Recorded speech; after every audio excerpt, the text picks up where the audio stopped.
Welcome back to Passions Podcast, the podcast where we talk about the soap opera Passions. I'm your regular host, LeTara, back today again with Maria. Part 2. We're still here. I'm still standing after 2.5 hours. We've already been recording this shit. It's going on forever. Don't you know I'm still standing? We're still here. We're still here, people. With energy and fun. And it was I'm sure everyone already listened to last week's. It was good, wasn't it? Yeah. I enjoyed the first half. We spent almost 2 hours just talking about Teresa, Ethan, Gwen, but of course, when it's the two of us, that's what we're gonna do. Yep. But we're gonna get into our magic storyline, and there's a lot of meat here. Magic and Shawise. I had trouble trying to figure out how to divide the stories because there's 2 hours worth of magic stuff to talk about. There's 2 hours worth of Shawise, and it's a lot of weaving. They move sets so many times because I try to keep track of like Bennett House, church, tuxedo place. Like there's been a lot of moving around. Yeah, so we're gonna get back into 871 through 875, but before we do that, I'm gonna say a shout out to all the patrons over on Patreon. Thank you to Moonashe, Lisa S, Zach, Sid, Sarana, Randall, Hannah, Camelia, Jeanette, Eric, Jamie, Fantasia, Sean S, Larissa, Maria, Lisa A, Jessica Jean, Laura, Karen, Uche, Paige, Casey, Garange, Tom Bergeron, Daisy, Shane, Kelly C, Taylor Harris Crane, DJ Kelly M, Lisa R, Acacia, Natalie, Andrew D, and Andrew C, our almighty Crane. So yay! Thank you all so much for continuing to be patrons. If you would like to become a member of the Patreon, go over to patreon.com/passionspodcast and sign up for whatever tier you find most agreeable. If you would like to be on the show, you got to become an almighty Crane. We will be seeing Andrew soon. So great. Nice. Yeah. Well, Andrew, I'm looking forward to meeting you because if you join that tier, it's because you want to get in on this and we want to hear your opinions. And you better be Team Gwen. Oh, I need more people. There's simply no way. I'm sorry. Statistically speaking, there's just no way there's another person who's Team Gwen. There's like you and I think Hannah's definitely more Team Gwen than she is Team Teresa. Karen, I don't know that she's necessarily Team Gwen, but she's more. Yeah. The people in the Patreon is not so much. I'm probably the only one that's fully Team Gwen. Everyone else is more like we're neutral. We lean toward Gwen because Teresa's crazy. Well, you and I think maybe Lisa, one of the newer. Lisa, yes. Yeah. She is the other one. But she hasn't. Lisa, get on the Patreon, man. I need backup. You weren't there. She was there for one of the watch parties. Yeah. Oh, I missed her. Yeah, you missed her on one of the watch parties. But okay. But Come back. Come back. Anyway, come back for Halloween. Yes, you haven't mentioned Halloween party. I'm sorry, I keep forgetting stuff. Halloween party's on the 30th. Did I mention it last week or did I forget? In the last I can't speak right now. Last podcast, which was 20 minutes ago.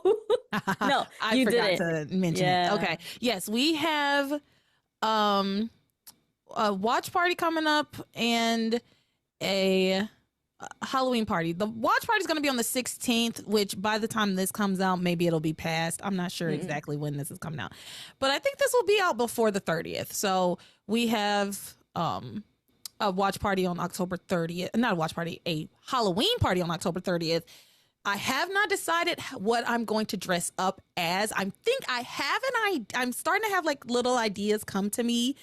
But I haven't really settled on anything yet. The first year we did the Halloween party, I was Tabitha. You were Gwen. And we had Teresa. And last year I did I Am the Law. I was like Sam and Louise. Both, depending if he had the tie or not. Yeah, but my little tie that Timmy wears now, and his sheriff's badge. That was my Halloween costume last year. But this year, I'm not sure what I want to do. Whatever it is, it'll be funny. But yeah, come join us for the Halloween party. We're gonna play games. Yeah, we'll play games. We'll talk passions. We'll probably watch some clips. We'll talk a lot of shit, you know? Yeah. And normally the games are passions related. People, games are pretty much have always your trivia up because LeTara catches a lot of us and we thought we knew a lot. We do a lot of like passions trivia, passions themed games. Maybe I'll make another, because Wheel of Fortune is fun. Yes. And so I need to make more Wheel of Fortune, whatever you call them, templates or whatever, so we can play. Mm-hmm. Yeah, we play lots of passions games. It's a lot of fun. We joke and laugh. So come on out and have a good time. You can join any tier and you can come to the party. So yes. With that, on with the show. Really big show. So we're into magic. Oh man, I haven't been playing any sounds. There's no reason. Tabitha and Timmy aren't in this, but I'm gonna play this just for that. Just, you know, for them.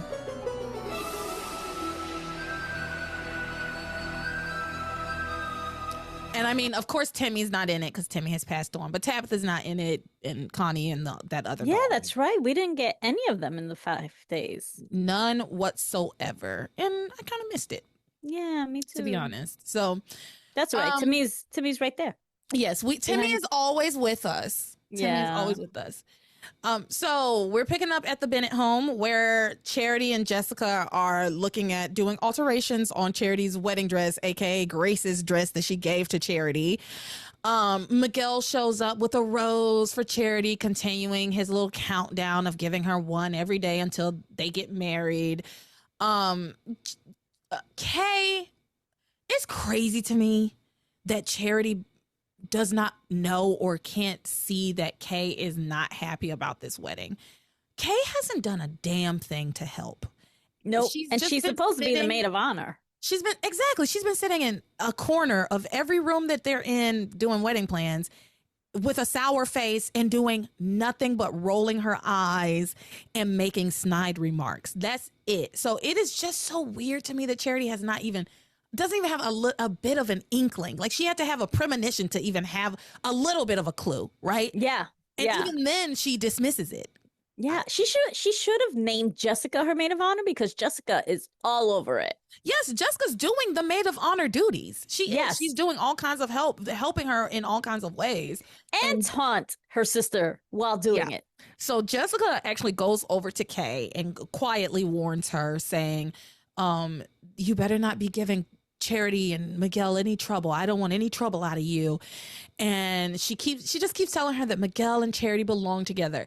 And Kay counters with, who says who belongs together? This was so good. Oh, I wrote it down too. Everyone thought Ethan and Teresa belonged together, but then he knocked up Gwen. So now they're getting married instead. Dad and Ivy Crane thought they belonged together, but then they split up. Sheridan and Louise, everyone thought they belonged together, but look what's happening to them. She's marrying his brother, who, by the way, is going to die very soon. How weird is that? Thank you. She's like, who says who's supposed to be together? We all thought that all of these other couples were supposed to be together, and none of them are with the people we thought they should be. No, and I love that Kay knows exactly what's going on in town with everyone. Like, she knows that Ethan knocked up Gwen. I love the way she said it too.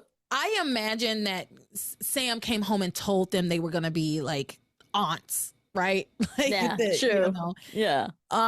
So Kay gets left alone with Miguel in the kitchen, and Miguel she doesn't even really acknowledge him. She's like on her laptop or something, doing her own thing. Like, she's minding her business, to be honest. And Miguel awkwardly tries to make conversation with her. He's like, "Oh, it's okay. What you up to? What's going on?" But what was weird is that he did stay.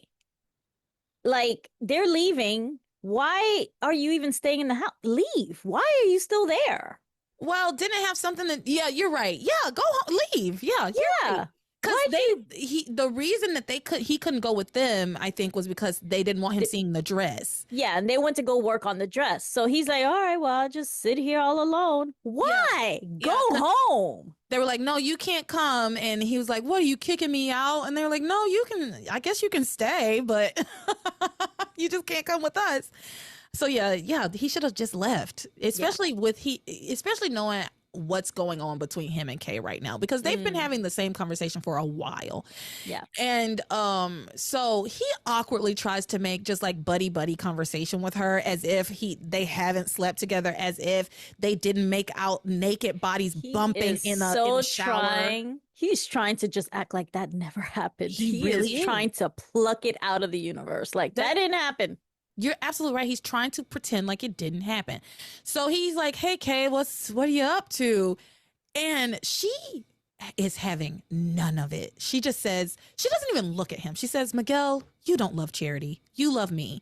And if you marry her, it's just going to ruin the rest of your life. I love her. I love this girl. I mean, it's just going to ruin the rest of your life. And Miguel's like, what do you mean? What do you mean I don't love her? And she says, you don't love her. You just feel sorry for her. And Miguel says, sorry. And she says, yeah, because she lost her mother in that fire, because she had a heart transplant, because she has all these weird premonitions. You do know one day she's going to end up like completely wacko, don't you?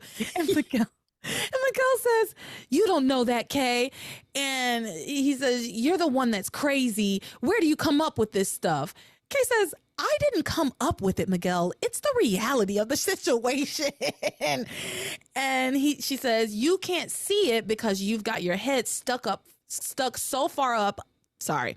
You can't see it because you've got your head stuck so far up in the clouds. Charity has got a one-way ticket to the insane asylum. But the good news is that's grounds for divorce, basically. She says, I've been doing my research, and if that happens, it's grounds for a divorce. You can legally divorce her. He can legally divorce her anytime he wants. Like, yeah. So you don't have to wait until she's gone nutso and gone to the insane asylum. Like, you don't. So they start to argue quite loudly, I will say. Yeah, but I want to say Kate kind of has a point. I know that like she's exaggerating about how much he doesn't love Charity and she loves him and everything. And that's like on the basis is true. But he doesn't love her as much as he probably is trying to convince himself, because he would have never did the shower thing with Kay. Yeah, here's what I think Passions is doing, because let me be clear, I agree with you. I think that if I'm going based off of Miguel's actions and what he has done and what I've seen him do, yeah, he doesn't love Charity as much as he lets on, because he has actively cheated on her multiple times with Kay at this point. However, the way Passions is writing it is that he loves Charity, and Kay has like basically seduced him, and he was just weak. His body was weak. It was just like a sexual thing. It was just like a physical thing, but it's not about love. That wasn't about love. And going forward in this storyline, that will continue to come up, right? That he doesn't love Kay the way that he loves Charity. And unfortunately, Kay used her body to try to get him, and so this is the result of that. And again, this is like the morality hammer from Passions telling us like, yeah, look, girls, this is what you do if you're loose with your body. This is what'll happen to you. Like, just because a boy has sex with you does not mean that he loves you, which is true. Yeah. That is true, but they're putting the onus on them as to you seduce them, because men are innocent and it's women that are tempting men. That's why you can't wear that skirt, because that man he has no other option but to rape you, because himself. Look how you're dressed. You're right. He can't control himself. Somehow men can't control themselves when a girl has on a short skirt and spaghetti straps, but I'm supposed to trust them with the nuclear codes. Right. I'm supposed to trust them with our economy. I'm supposed to trust them with you know what? I'm going to go on a short little tangent here and say one of the things that drives me crazy about the patriarchy in general is this idea that men, and we see it in shows like Passions, and we saw it a lot in the 2000s, especially in like sitcoms and stuff, where you get this trope of the helpless husband who You're telling me you can't do a load of laundry without ruining the laundry room with soap? You put too much soap and now there's just soap everywhere, and you're just so useless in the house to do domestic work. And I'm supposed to trust you to be an engineer?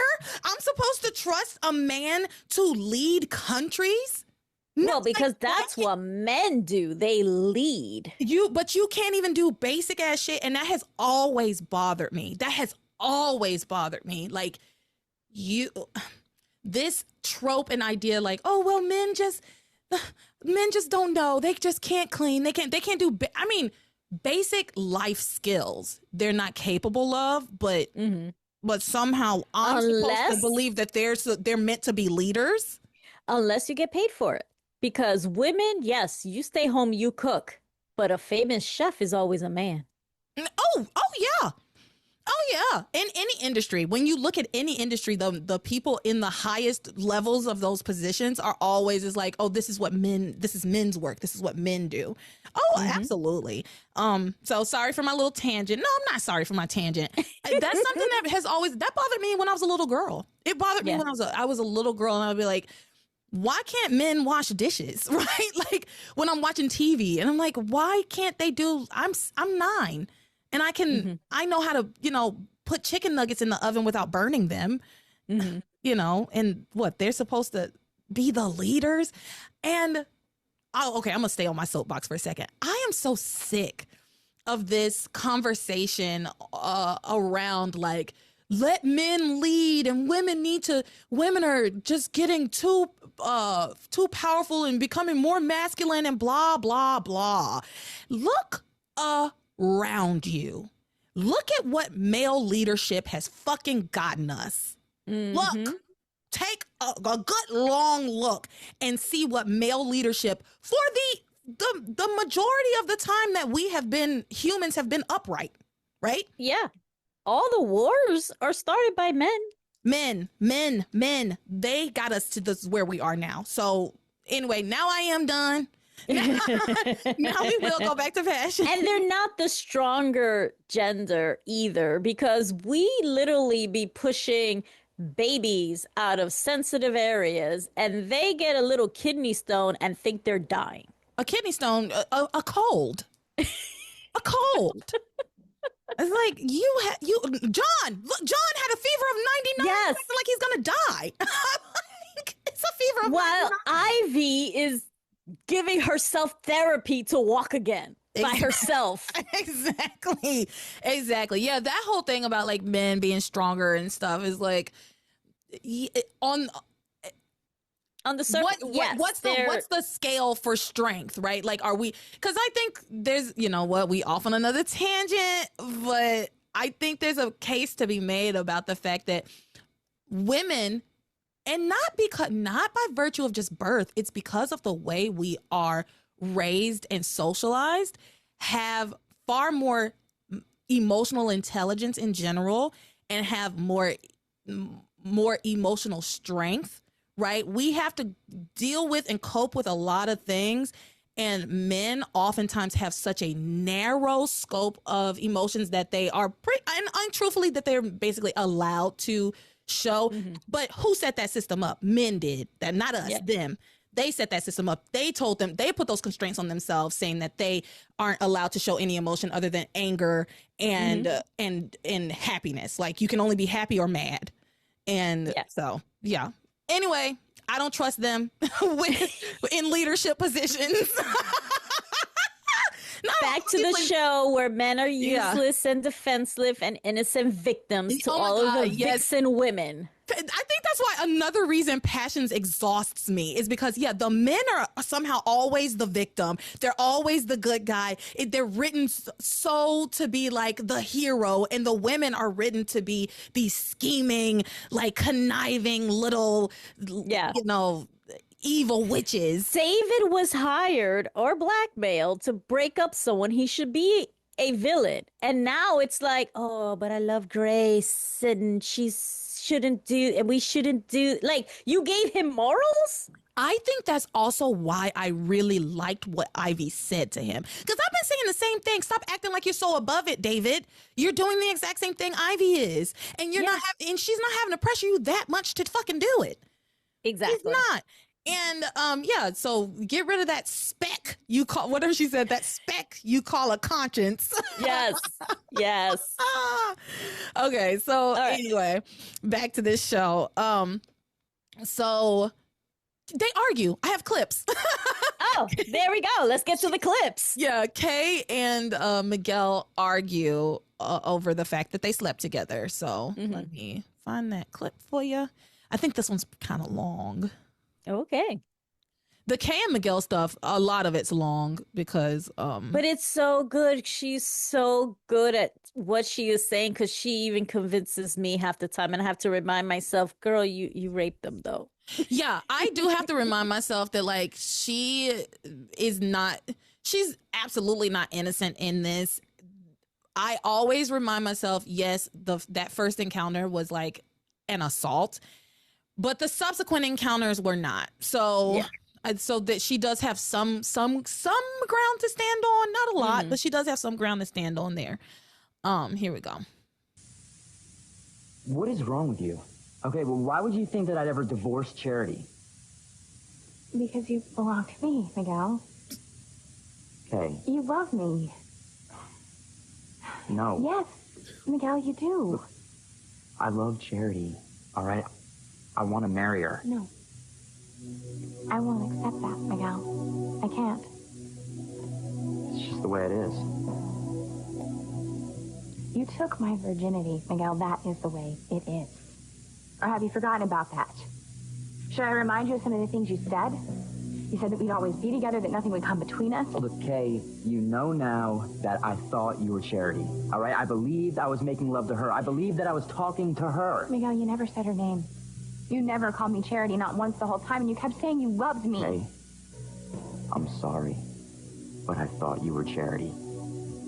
Miguel, how? I don't look like Charity. Look, Kay, we've been through this. Okay, you looked like Charity to me at the time. You know, it was because of the evil that was back in Harmony and the whole deal with the two charities. Okay, so let me get this straight. You made love to me. You took my virginity. You took his. Your excuse is because you were under the influence of some black magic or evil or something? Well, yes. Miguel, I am not buying that. You used me. You used me, and then you threw me away like a piece of trash.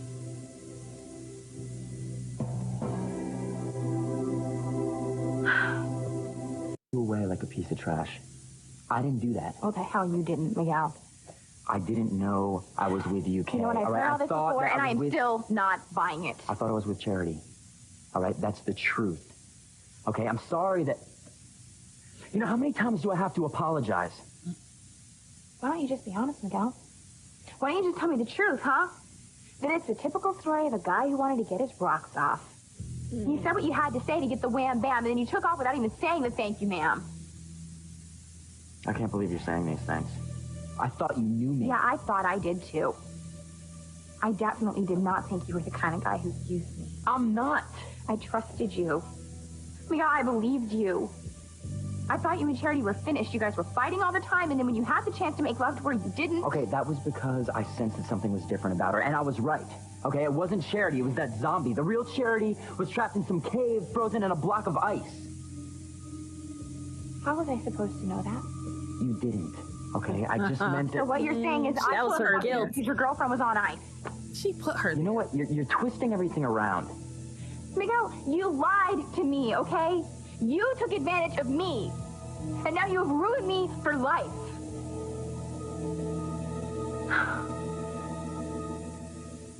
Couldn't be more wrong, Kay. No?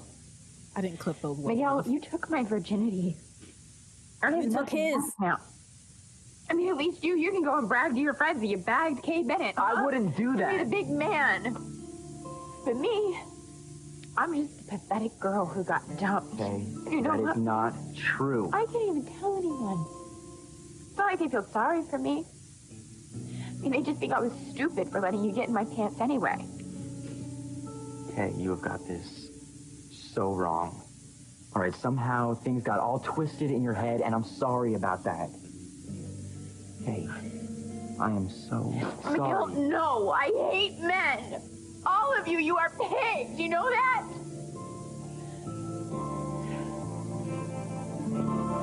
Yeah, well, you know what? That's kind of the perfect clip after my little tirade. Yes. Yeah, it's interesting because Kay knows exactly what she did to Charity and exactly what she did to Miguel, and yet I still am like, yeah, girl. Like, But does she believe what she is saying? No. Or is she trying to convince herself that what she is saying is true? Like, has she convinced herself that that's what happened? Because sometimes I'm wondering, like, she's just trying to throw anything at the wall to see what sticks, just to see if he'll actually come back to her. I think it's a tactic. I think that she believes that she will be able to guilt Miguel. I think there's a couple of things that she thinks could possibly happen, right? Like, I think she has a few avenues using this tactic, right? So first, there's possibly I can guilt Miguel into telling Charity the truth, and then she will break off their engagement.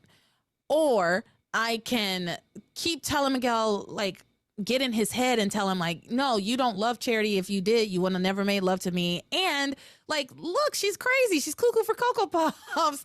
And you love me, Miguel. You just feel sorry for her. And I think she tries that avenue. It's not working. Right. Yeah. But she thinks maybe that could work. And then I think there's also, like, she thinks that he will feel guilty enough, possibly, to try to prove to her that, no, like, I didn't do that to hurt you. Like, I'll just be with you now because I took your virginity. Right. Like, you're right. I'm going to do the right thing by you, basically. Right. Yeah. I don't think think Kay believes what she's saying. I think she believes, I do think she believes that Miguel loves her. I think the stuff that she's saying about, like, oh, Miguel, you don't love Charity, you love me. I think she believes that stuff. And I think that's what pushed her in the first place to kind of do all of these different things to try to break up Charity and Miguel, because she feels like if he would just give her a chance, he would see that he loves her more than he loves Charity. But she just has to find her opening, so to speak. Right. Yeah. So that's what I think. I mean, I could be wrong. I think it's also interesting. I think that perspective is also interesting, though, that maybe she is just so delusional. She's deluded herself completely into believing, like, yeah, no, Miguel had to know it was me, because she does say that a lot. Like, you had to know it was me, but she also knows what the fuck she did. She knows what she did. And I think maybe that's why I'm thinking she is, like you said, using the situation, because who's going to believe that it's magic, And so what she is saying is true. You never once said, which is, it's like, I'm trying to think, like, do we say people's names when we're doing that? Like, normally? I do. But like pet names, baby, sweetie, like. No, honey, call my name. Oh, okay. No. But sweetie, Kay, he didn't call your name either. Right. Yeah. So, it's like, and you told me you loved me and stuff. And also, like, every time she said it, I always was thinking the same thing. You took his virginity too. I agree. Yeah, I agree. She took his advantage. She stole it from him. Yeah. She went into that willingly. She did what she did willingly. He had no clue that she wasn't Charity. She stole that from him. And I feel bad that she's describing as, oh, you used me and you just threw me away. Because we know that, like, he could be a bit of a dog, I guess, but he's not that. Yeah, he's a dope. He's not a dog. He's a dope. And he's not that. He's not that. He's a sweet boy. Sometimes I do get frustrated with him, and we've talked about that and how he treats, and he has been not the greatest to Kay, but she should get a fucking clue too, right? Yeah. Like he keeps telling you, I'm in love with Charity. And it's not like he's ever said, it's not like Teresa where he's like said that he loved her or they were ever together at any point. It's he admitted that if Charity had not come to town, then he was going to ask her out. That is That what they would be together. He never said they would be together. He said he was going to hit what came out of his mouth was, and maybe he said we probably would be together, but what he said was, before Charity came to town, this was like his admission. Before Charity came to town, I was going to ask you out. That is what he said to her. And they would have gone out and they probably would have been together and stayed together, right? But we'll never know because Charity did come to town. And I think that's exactly what Miguel says. So it's like it's crazy because they managed to make me sympathize so much with Kay. But she's wrong. She's so wrong. Yeah. And you would think that Miguel would have experience dealing with someone who is so one track, because listening to Kay, a lot of times I feel like I hear Teresa. Absolutely. Yes. With the whole convincing them how they feel and telling them how they're supposed to feel and stuff. That's what she does. That's what Kay's doing. Miguel should already sort of know how to navigate this, maybe. If he ever knew how to deal with his sister. Yeah. No, but you know what? That's the thing. I don't think he ever did know how to deal with his sister, right? Like he has had conversations with Teresa wherein he gets kind of like fed up with her and it's like, okay. That's true. Yeah. Yeah, that's true. It's like, all right, live in your delusion. Yeah. So they have that whole argument and Charity overhears that tail end where Kay starts talking about how I hate men. All men are dogs. And Charity comes in having just had a conversation with Jessica. Wherein we don't actually hear that conversation, but Jessica leads into the conversation by saying, Charity, there's something I have to tell you. It's about a cousin and a boy. And it's like, okay. And I immediately knew that this was not going to be about her, Kay, and her, what's going on with Kay. Like, they didn't even do a good lead up to this because I'm like, yeah, it's obvious. It's not. It's just an excuse for Charity to hear this conversation and think she knows what's going on, right? And so she says, I heard everything. I can't believe it. I wrote in my notes, I'm sure she heard nothing. Yep. She runs off saying, I'm just too upset. And Miguel gives chase. He follows after her. At this is the point when Reese enters and then Charity and Miguel come back from taking a walk around the house, I guess. Mm-hmm. And Charity then is like, okay, Kay, I know what's going on here. And this concerns Reese. And everybody's like, Reese? Kay's like, I think Kay goes, Reese. And she says, I understand your anger at men because you're bitter because you just discovered that Reese has been cheating on you with Jessica. Where's my trombone? Yeah. Don't I give a fuck about that. I actually wrote in my notes, they actually revisit this. I still can't believe they're still trying to bring this up. Nobody gives a shit about that. As a matter of fact, I will say, I'm glad we're finally letting go of this Reese Kay bullshit. This has been going on since episode 1. Really? It was episode 1?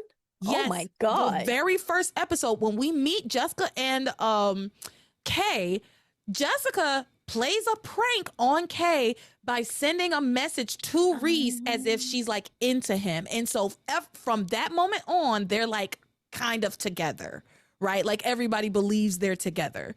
Mm-hmm. Yeah.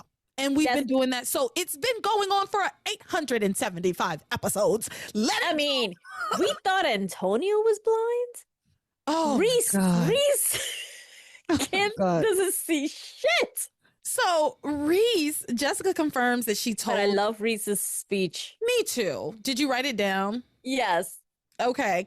So Jessica says, yeah, I did tell Charity that Reese and I are together. And Reese says that they grew close together. So what does he say? He's like, well, I know you're in shock, Kay. just try to understand. I mean, you haven't really been there for me. I mean, every time we're together, you're just so distant, like your mind was someplace else. We never really spent any quality time together. And I am a man Ugh.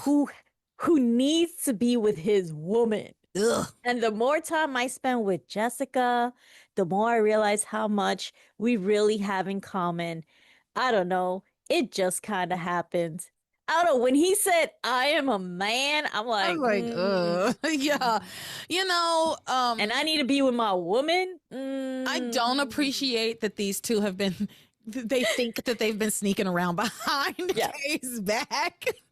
Like, I do think that's fucking grimy, actually. Like, sure, Kay has zero interest in Reese, but I do think it's a little grimy. I guess Jessica knows that Kay has no interest in Reese. I assume she like knows that, but they had been playing it like she did know, like she had decided that they were together. Now I'm thinking that's making you a bit of a hypocrite, Jessica, because you're on Kay about Charity while you with Kay's man.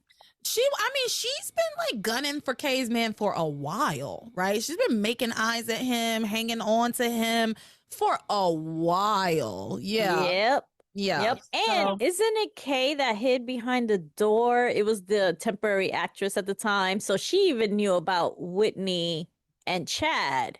Oh, Jessica knows about Whitney and Chad. Yeah. So, sit down, Jessica. Sit down, Jessica. Sit down. Sit down, sit down, sit down, sit down. You're rocking the boat.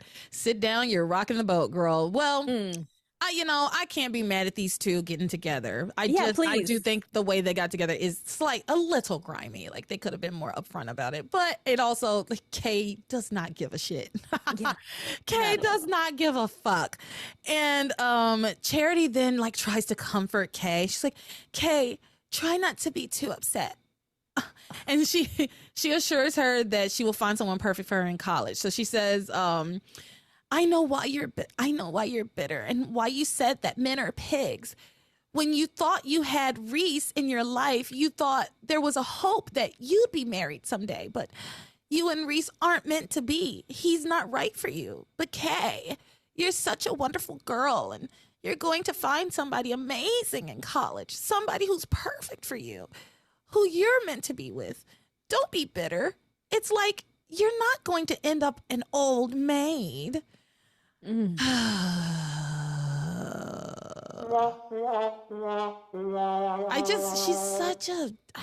just such a buzzkill. She's hanging around Grace too much, man. You're such a bore. She's so boring. Oh my God, she's so... Really, Miguel? Really?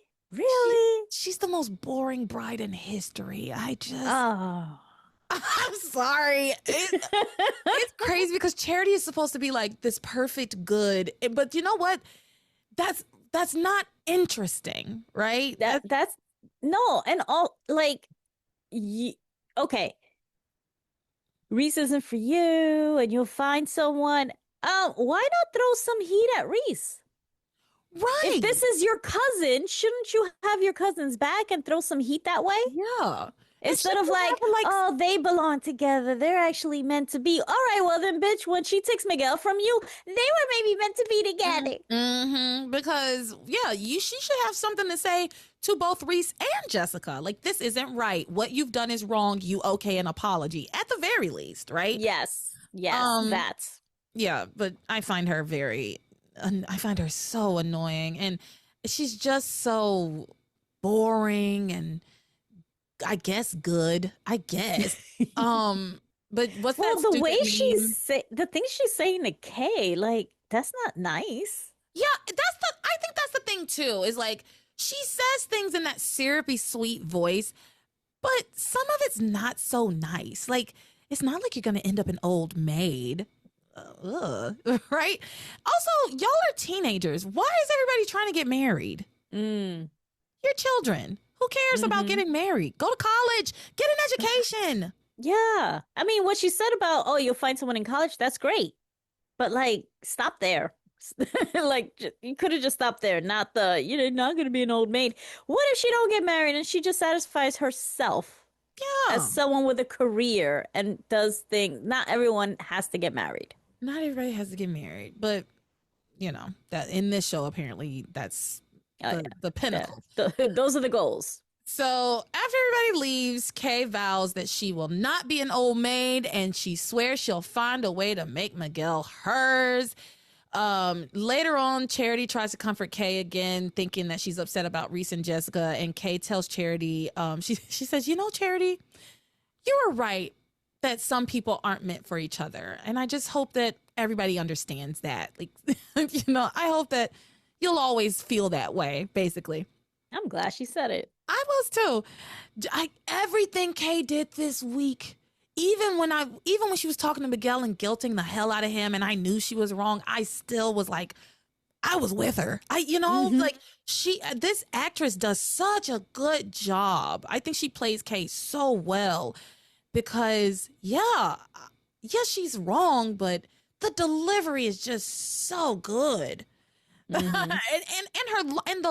And the logic she spins, that web of reason and logic that she spins, even when even though it's wrong, and even though it's like it's being misused, and you know, I appreciate the skill it takes to do it. That's what it is. I appreciate the skill it takes to do it because she says it with conviction. Yeah, all of the vixens, when they do that, it's like, all right. Yeah. Do your thing. Let's see how far you can take this. I'll ride this train with you for a bit. I'll watch. Yeah, why not? So John shows oh my God. up, and he offers to help out with the wedding, and Charity suggests that he help her and Miguel write their wedding vows because apparently he's a poet. And he says, "Oh, I know. Oh, this pissed me off. Oh, I know a website that would be perfect for occasions like these. I can look up some things for you." It's like they want you to write vows for them. Why do you need a website if you're a writer? Whatever. So he says he goes over to Kay, who is minding her own fucking business on her laptop. She's on her computer in the living room space, like over at the desk. He walks over to Kay, who's actively using her laptop. And he's like, "Kay, you mind if I use your laptop?" He makes her get off her laptop. And she gets up. She's like, "Fine, help yourself." And she gets up. Now, because if Kay had said no, she's a bitch, right? If Kay said no, it's going to be a problem. But you saw she was using it. And you could, I'm sorry. You saw she was using it. What he should have said was, "Hey, Kay, when you're done, do you mind if I use your laptop? Like, no rush, but when you're done, would it be okay if I use your laptop?" But instead, he just pushes her off the fucking laptop. Go to hell. Oh, brother, this guy stinks! I found someone to use it for. Somebody to use that, really. And it's crazy because so many crazy things happens in these episodes, like people doing horrible, horrible things. But that was what really pissed me off.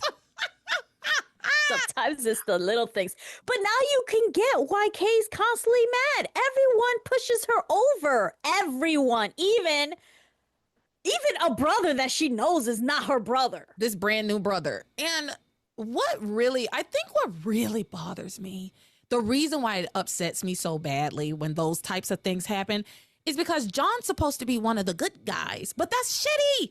That's so shitty. And I hate the way some of these goodies treat the other people in town, like, and never get called on it. That's rude as fuck. And they never get called on that shit ever. Because Charity does the same kind of shit. Actually, Charity has done it a lot, right? Charity when she took the magazine with the bridal gown, it was like, Kay has marked the perfect page for my dress, not even considering that maybe it was Kay's magazine. Why do you think she marked it for you? Yeah. And yes, it seems small, but for me, it just like points to a character flaw that doesn't get pointed out, right? About these, we're supposed to believe they're so good, but they're inconsiderate as fuck. And entitled. Yes. Entitled. Yes. there was actually a funny moment when John Ashley came in and he's like, how you guys doing? Still counting down the wedding? And Miguel's like, counting the days. And Charity's like, try minutes. And Kay's like, Yeah. Kay does so many just little like snarky things behind their backs this week. I was loving all of it because I was feeling Kay because I was like, oh yeah, minutes, whatever. That's exactly how, because I was doing the same, like, the minutes, like, oh, shut up. Yeah.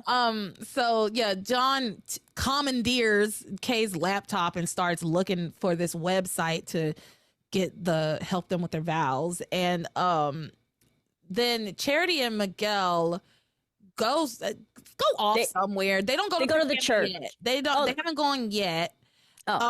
Because they like go upstairs because they come back in a little bit. So Kay tells John, you don't have to bother helping Charity and Miguel with their vows because they won't be getting married. And she tells him that Miguel is just a typical guy who's basically a womanizer and he doesn't truly love Charity, and that all of his devotion to Charity is really just one big act. And so this starts getting John's like wheels going. He's like, because he doesn't know Miguel and he does like Charity. And which I wrote in my notes, she's your cousin. That's what I was saying. It was so weird.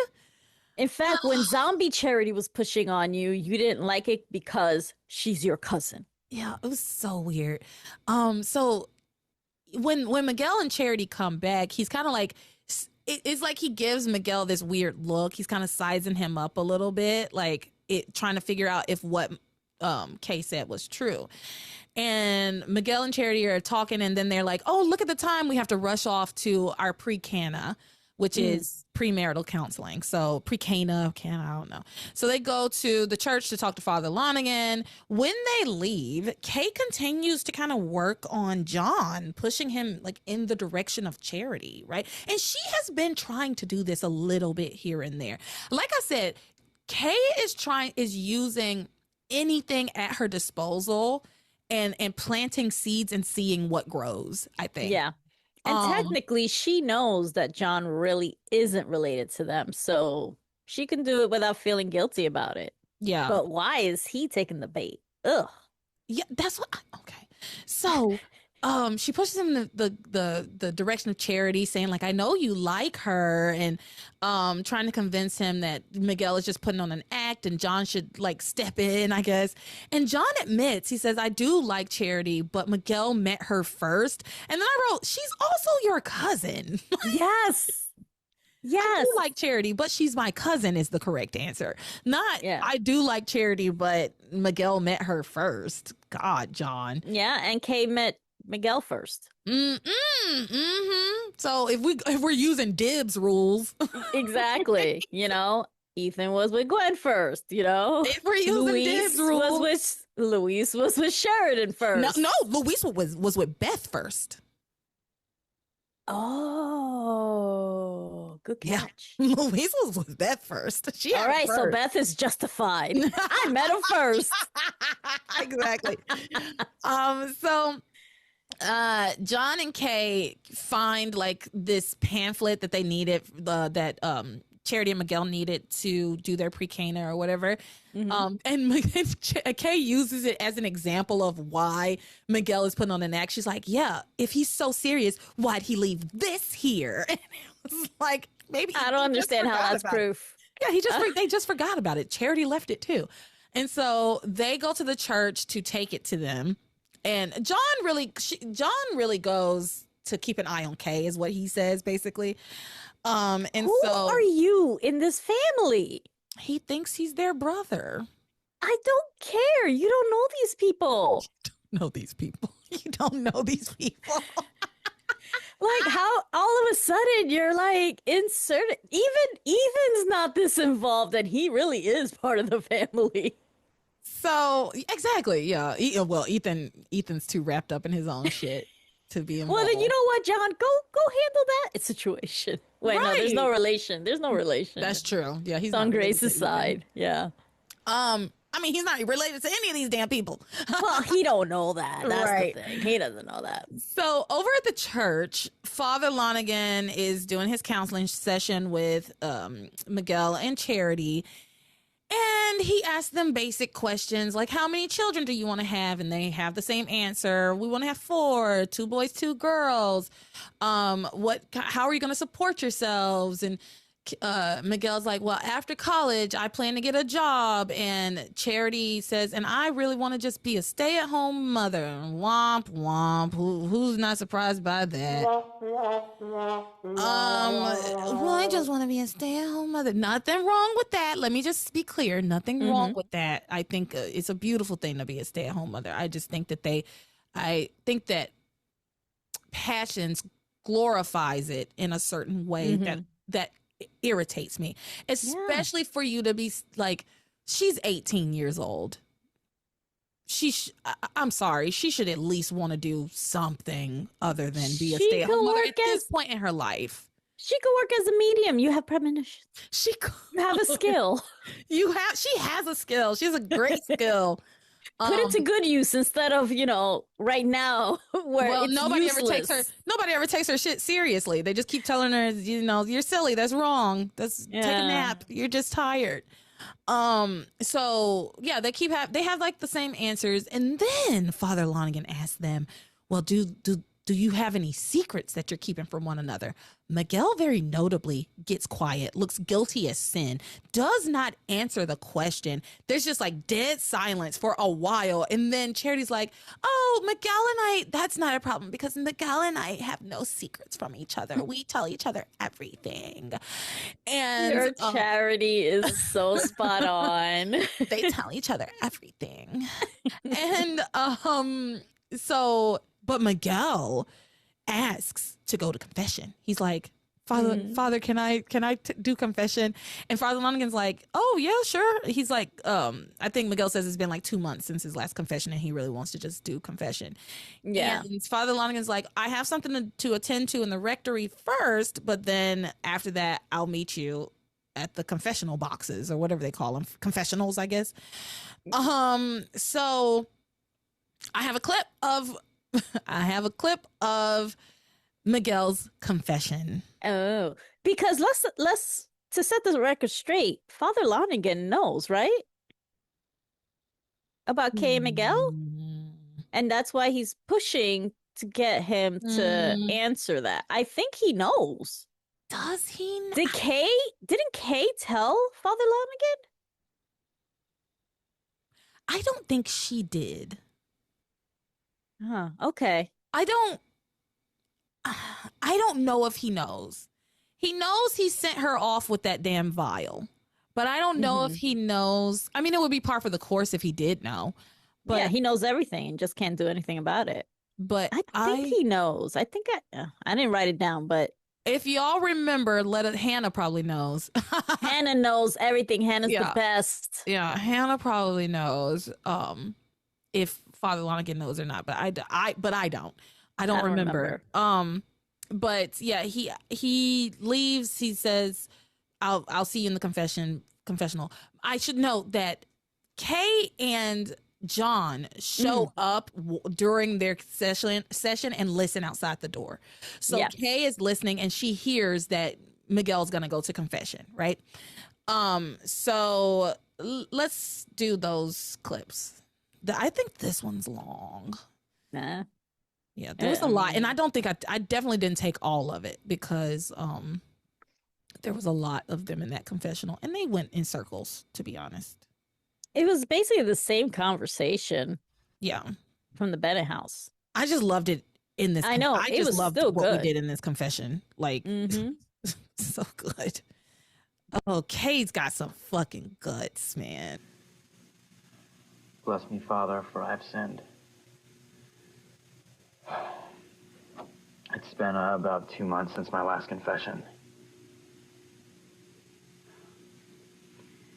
I've taken pleasure in things that I shouldn't have. Thank you for not telling Charity about me making love to Kay. Oh, so he does know. He does know. Okay, that's why I asked. Mistake. Are we into you? Kay? I love that she was in the confessional. Father Lonigan, that I gave my virginity to somebody who just used me. I sacrificed something so special and important to me to someone who just took it and ran. It wasn't like that. Yes, it was. Well, that sounds like it's coming from the confessional. What's going on? I don't know. Can't be Miguel. I mean, it sounds like someone's confessing something very serious. How can you marry Charity, Miguel? How can you commit to her in front of God and everyone without even admitting to her that you made love to me?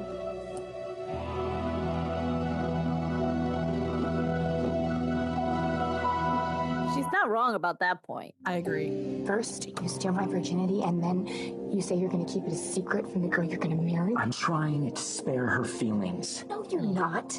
You're trying to save your butt. The same butt that I have seen and she has. No, I'm not, okay? And you know that. If that is Miguel, something's not right. Hey, John. Hi. Dad, Mom. Just thought I'd check out some of the lighting and stuff so we can set up some of your wedding photos. Oh, you know, it is so nice of you to be the official photographer. So, how'd the pre-K go? Oh, it went fine, Grace. A meeting with Father Lonigan just confirmed things that I already knew, that Miguel and I are completely open and honest with one another, and we're not only bonded by love, but by trust. I know that I should tell Charity that we had sex. Okay, but it would destroy her. And I couldn't stand to hurt her that way. So you're never going to tell Charity you loved me? I don't see how I can. Oh, that's just great.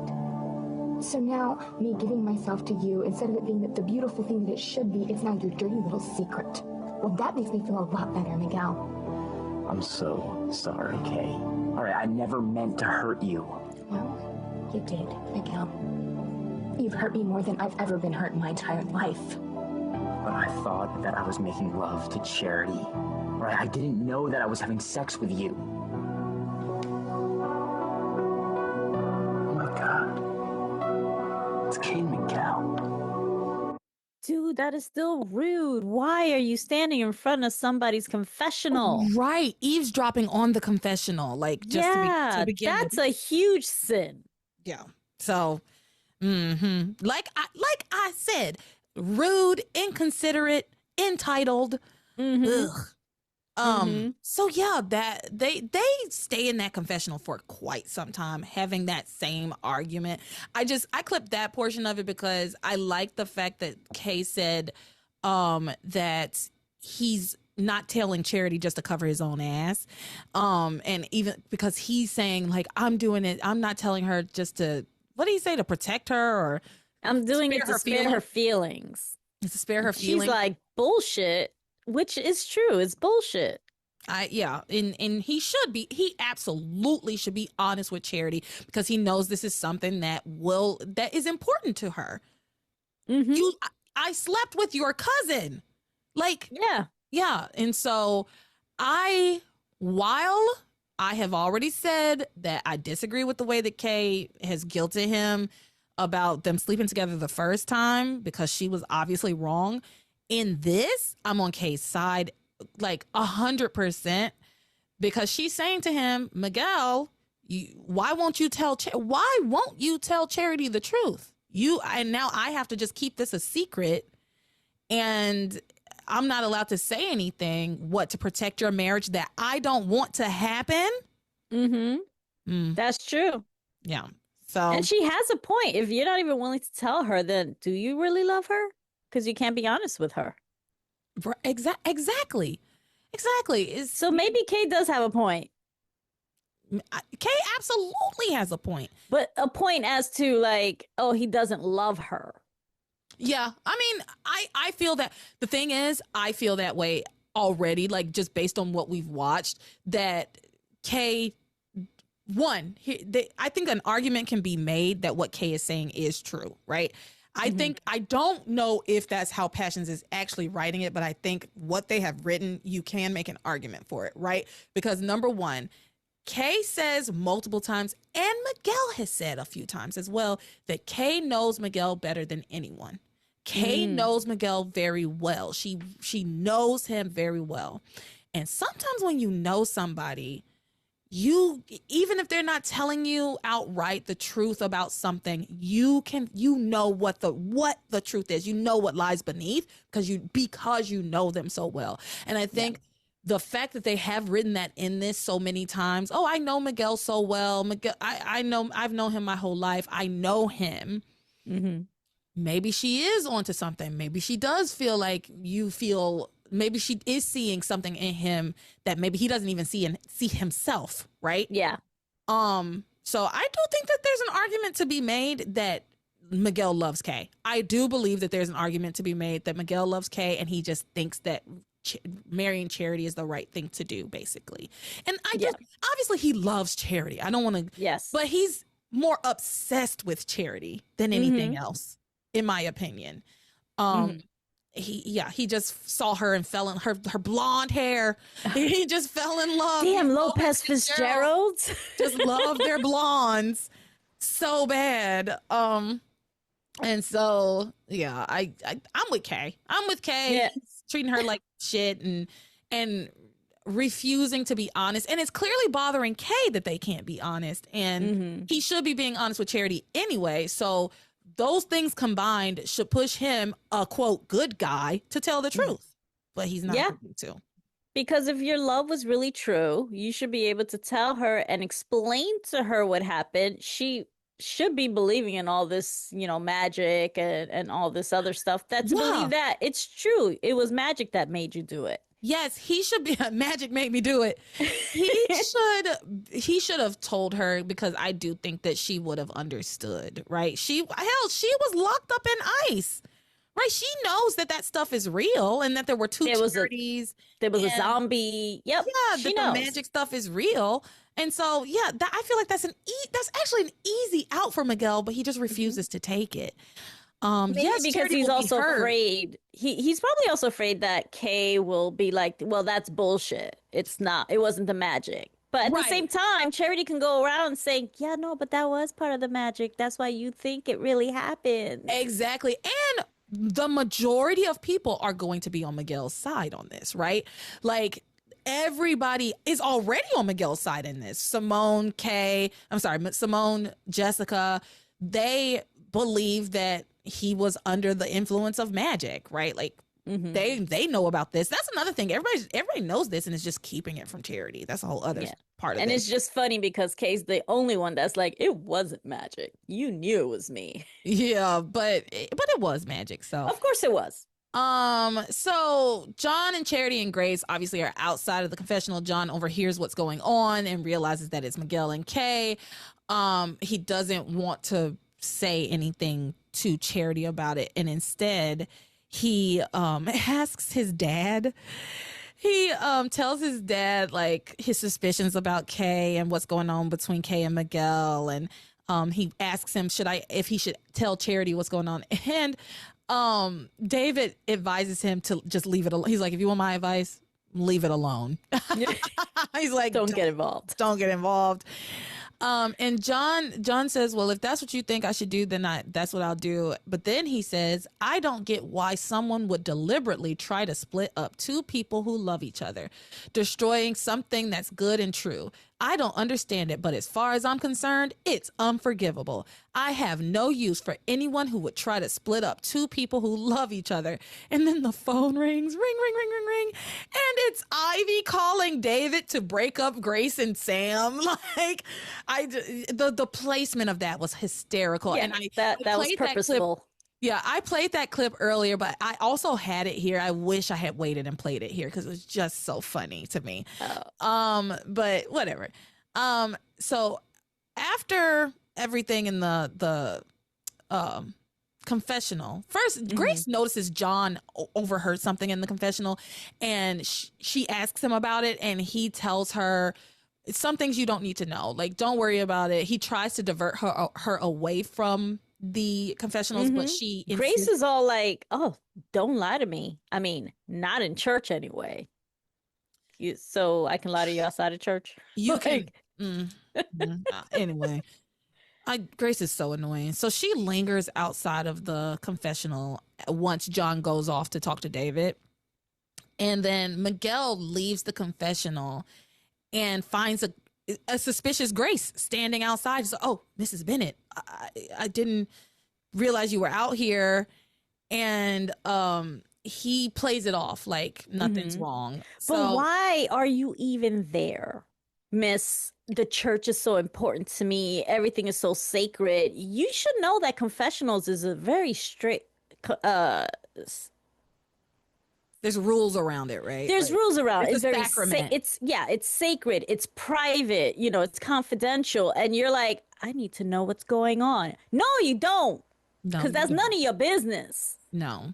Even if it involves your children, that's still none of your business, because that conversation is supposed to be between them, the priest, and God, not you. The only little thing that I might be able to give Grace is that her intuition, like, because she's, you know, they talk about her being like, even though we don't see her really use any powers ever, but that she, you know, is this powerful witch somehow. And so maybe her intuition was pushing her towards that confessional and she really didn't have any control. I don't know. I shouldn't be giving her any. No, none.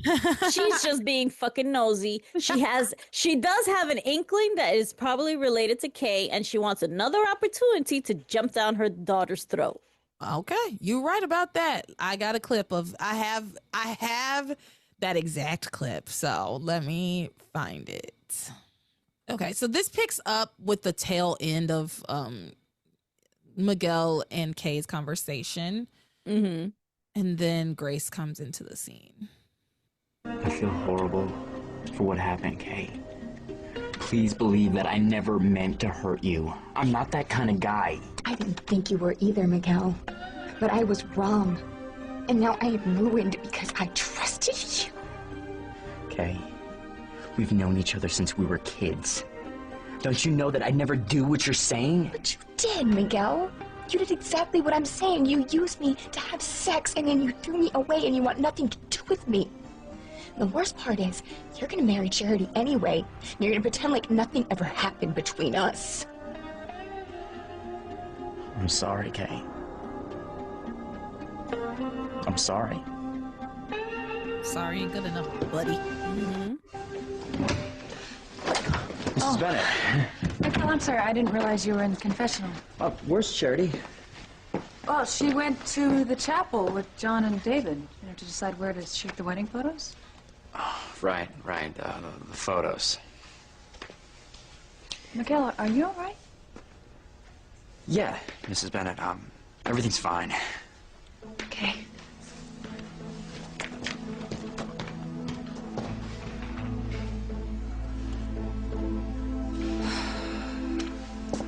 First, John was acting strange, and now Miguel seems upset. I wonder what's going on. Mind your business. Right.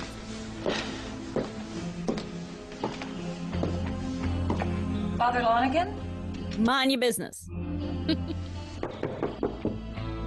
Father Lonigan? Hey! What on earth are you doing in there? And you're just opening the door. What if it was Father Lonigan? Answer me. He's gone deaf. What on earth are you doing in Father Lonigan's confessional? It's none of your business. Thank you. Miguel just came out of the other side, and he was very upset. Now, why? What about none of your business? What goes on in a confessional is confidential, remember? Thank you. This is not right. You have no business sneaking into the priest's side of a confessional. You are in God's house. God and I aren't exactly on the best of terms right now, Mom. Grace crossed herself. Yes. Well, let me think. I lost the man that I love to my cousin. My family treats me like a leper and expects me to actually take it. Bottom line, no one really cares how I'm feeling, including God. Where did I go wrong? I mean, okay, how could you turn out like this? Well, maybe it's because you're just a lousy mother. You're too concerned with yourself and everyone else to actually give a damn about your daughter. That is not true. Mom, you know what? I don't need to listen to you defend yourself or tell me what a lousy person I am, so just do me a favor. Try looking at yourself for a change. Unless, of course, you're too scared of what you'll see. Say that. I am loving Kay. I am loving Kay. I just gotta... And it's crazy because she was wrong. Like, you're not supposed to be in there. What No. But two wrongs don't make it right. Grace, you should not be opening that fucking door. Mind your business. Mind your business. Because if Miguel was upset and he was in there and it really was Father Lonigan, it would be none of your business. Mm-hmm. Mm-hmm. So oh God, I just love Kay telling her, like, this isn't your business. I loved her telling her, like, you need to take a look in the mirror, or are you too afraid of what will happen, like what you'll see? God, I don't need you telling me what a horrible person I am. Like, I got it. I get it. You hate me. I don't need you to say it to me again. I just and the family treats me like a leper, and that I'm expected to take it. It's a word, honey. She has been doing such a good job, like putting Grace in her place. And I love it. And of course, at this point, so Miguel goes to the chapel and he reunites with Charity, and he's like acting all nervous, and she's like, "What's wrong?" And he's like, "Oh, I just can't wait to marry you," whatever. Kay, after her fight with Grace, she later sees Grace like taking solace in David's arms. Like, David hugs her and is holding her to comfort her, like, "You're a great mother." And she says, "My mom is such a hypocrite, yelling at me for loving Miguel while he's still with Charity. Sorry. Okay.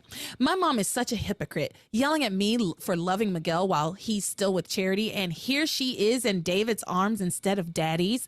I don't care what I have to do to stop that wedding. I am not going to let Miguel marry Charity. I won't." I love that. She's such a hypocrite. Look at her. And the thing is, Grace's whole justification for not sleeping with Sam, and Sam not sleeping even in the bed, it's like, y'all don't have to have sex. Why can't he sleep in the bed and him sleeping on the couch? The whole justification is that they shouldn't be together as husband and wife because they're setting a bad example for their kids. But it's like, you don't mind flaunting this relationship that you clearly have with David in front of your kids in God's house. And I guess she feels like she's legally spiritually married to David, right? So she feels like her marriage she's so stupid. Somehow her marriage to a man she does not remember and does not know is more legitimate than her fucking marriage to Sam of 20 fucking years that she remembers, was there for every second. And like, somehow, just by virtue of her being married before that she didn't even remember, it delegitimizes her entire relationship with Sam. She pisses me off so bad. And listen, everybody knows that I'm not a big fan of like religious dogma in general. I'm just not, because it doesn't make any fucking sense, particularly in moments like this. But I just feel like even if you are the staunchest of Catholics in this situation, would be like, well, I don't fucking know you, right? Like you have a marriage to a wonderful man who wants to be with you and is fighting for you.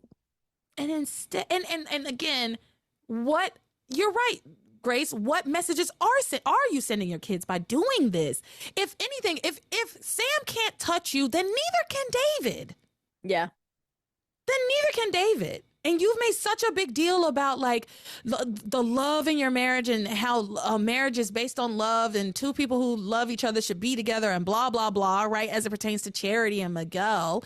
But, and you continue to maintain that you love your husband, you love Sam, and you don't necessarily love David. You have feelings for him, but you don't love him the way you love Sam. And yet you won't let Sam come near you. And David can hold you close while your child watches on? Yeah. How do you think that makes her feel? Exactly. God, Grace. God damn it, Grace. It, like, you're almost teaching your kids that marriage doesn't actually mean much. Yeah. Especially unless it's in church. Like, that's supposed to be the only marriage that matters. The message she is sending is that the only thing that matters is that you are married in a church. And as long as you have been married in a church, then anything goes. And yeah, I don't hate Grace, but I'm starting to. So we're moving on. Mm-hmm. They go back to the Bennett house, continue planning for this ill-fated wedding. They start testing a cake that Grace has made to be the wedding cake. They taste like the flavor, and she's like, if y'all like it, it's gonna be the wedding cake. And Kay makes a crack about like, oh, I'm surprised it's not gonna be a tomato soup cake. And Charity's like, oh, but it will be, because one layer of my cake is gonna be tomato soup. Oh, yuck. Yuck. What are you trying to poison the town? Yeah, you don't like your guests. Yeah. So Kay noticeably has a bad attitude, as she has this entire time. I don't know how Charity has not clocked it. And Grace comes over and tells her that she needs to accept what's happening. And then they have this exchange. Kay says, I will never accept Miguel marrying Charity. And Grace says, you better accept it, Kay. And if you try anything, your father and I will come down hard on you. And Kay says, you don't know what my father will do. You never see him. You're too busy carrying on with another man. Oh my God. You're too busy carrying on with another man. Like, this girl really knows how to read her mother down. And Grace says, I have no idea what you're talking about. And Kay says, yes, you do, mother. I know what's going on with you and David. I just wonder how long Daddy's going to put up with it.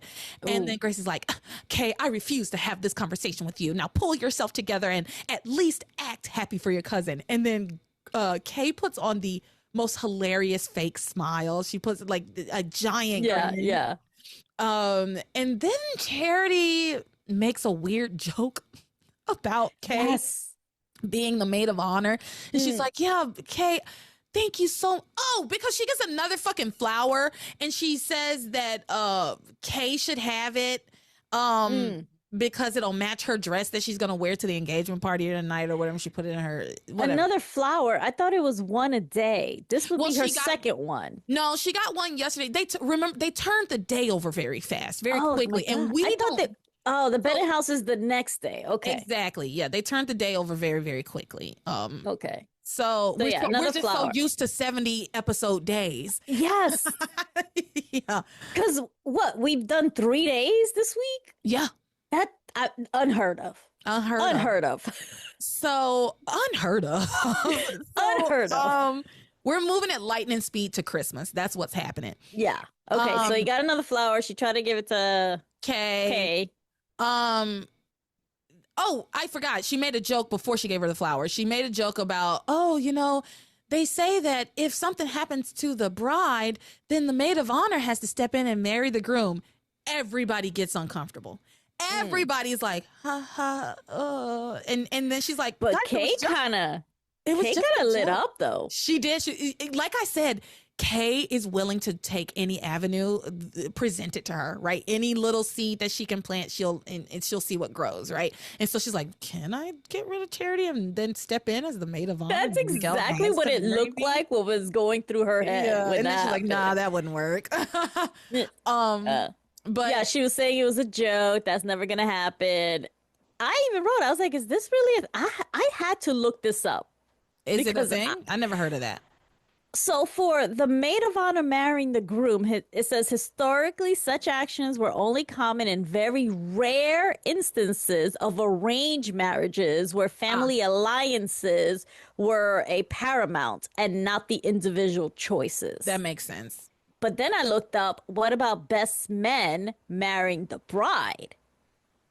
And that one says some historical traditions view the best man as the insurance policy to marry the bride if the groom dies or fails to show up, thereby protecting the bride's reputation or preventing a family feud. Oh, God. Oh, God, marriage. Oh, the historical institution of marriage is just so abhorrent to me. It was more of a business deal, technically. Yeah. Well, and and I mean, it's transferring ownership of a woman from one man to the next man, and Oh yeah.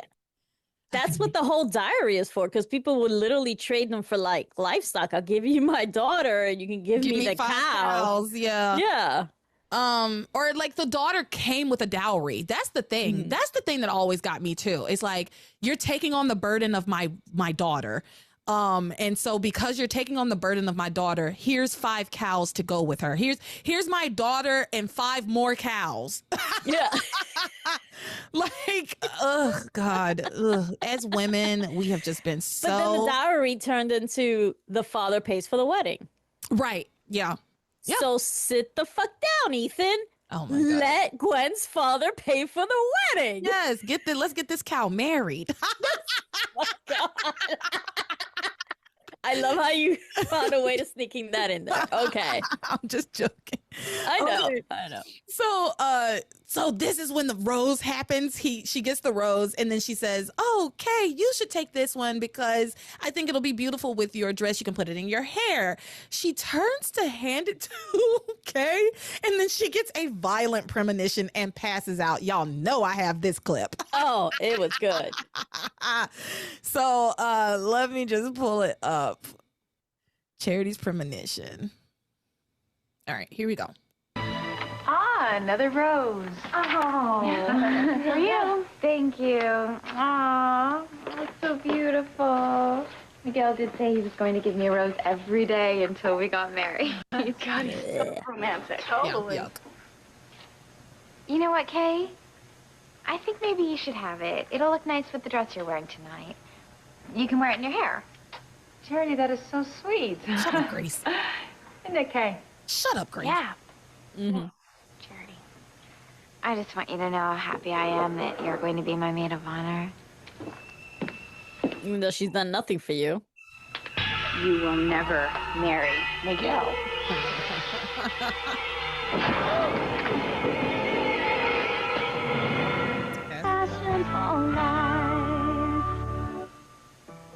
Charity. Charity.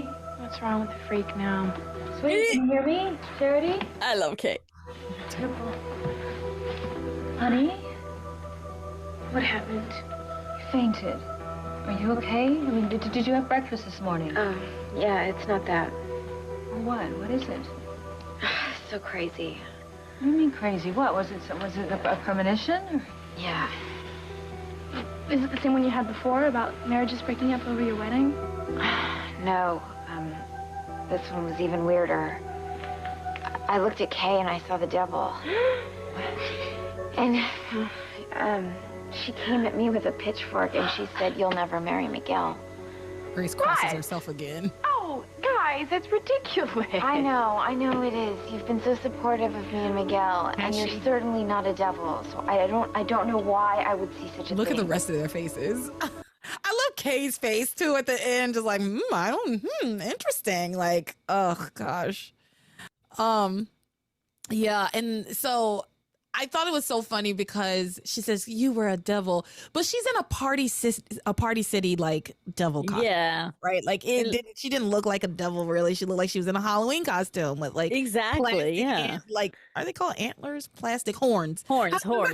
Plastic antlers. Plastic horns and a plastic like pitchfork and a red cape, polyester cape. Like she didn't look.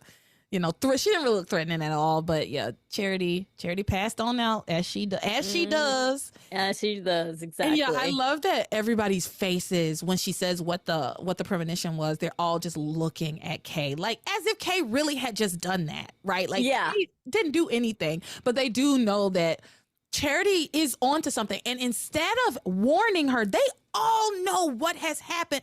Grace doesn't know fully what has happened between Kay and Miguel, but Charity and Simone do, and Grace I'm sorry. Jessica and Simone do, and Grace does know that Kay is hell-bent on stopping this wedding. They should tell her. I don't understand why they're keeping her in the dark about this threat, this looming threat to her and her relationship. Maybe they don't think it's right. that it'll amount to anything. They'll just figure, well, Kay, once they're married, Kay will have to get over it and move on. But the thing is, it already has amounted to something. It's amounted to a lot. More than they've even let on yet, as we know. We know the future. No, we know. It has amounted to quite a bit. But so. no one even suspects that is right. But they do, like Jessica and Simone know that they slept together and that they've, hooked up. But no one's thinking that you're gonna get pregnant from it. No one thinks that you could ever get pregnant from having sex on this show. It's everybody like a shock in the show to everyone. Pregnant. Almost everybody gets pregnant from having sex one time. Well, I mean, Ethan and Gwen. No, I said almost everyone. But almost everyone. I can name multiple ones. I can name 3 off the top of my head of people who got pregnant just from having sex one time. Oh, yeah. Yeah. Okay. So, and there are likely more that will come up. There are likely more that will come up. But okay.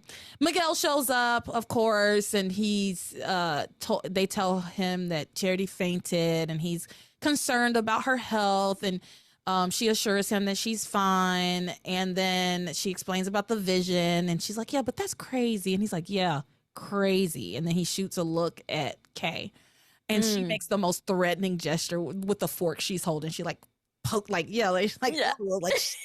like she's stabbing it, using it like to kind of stab at him.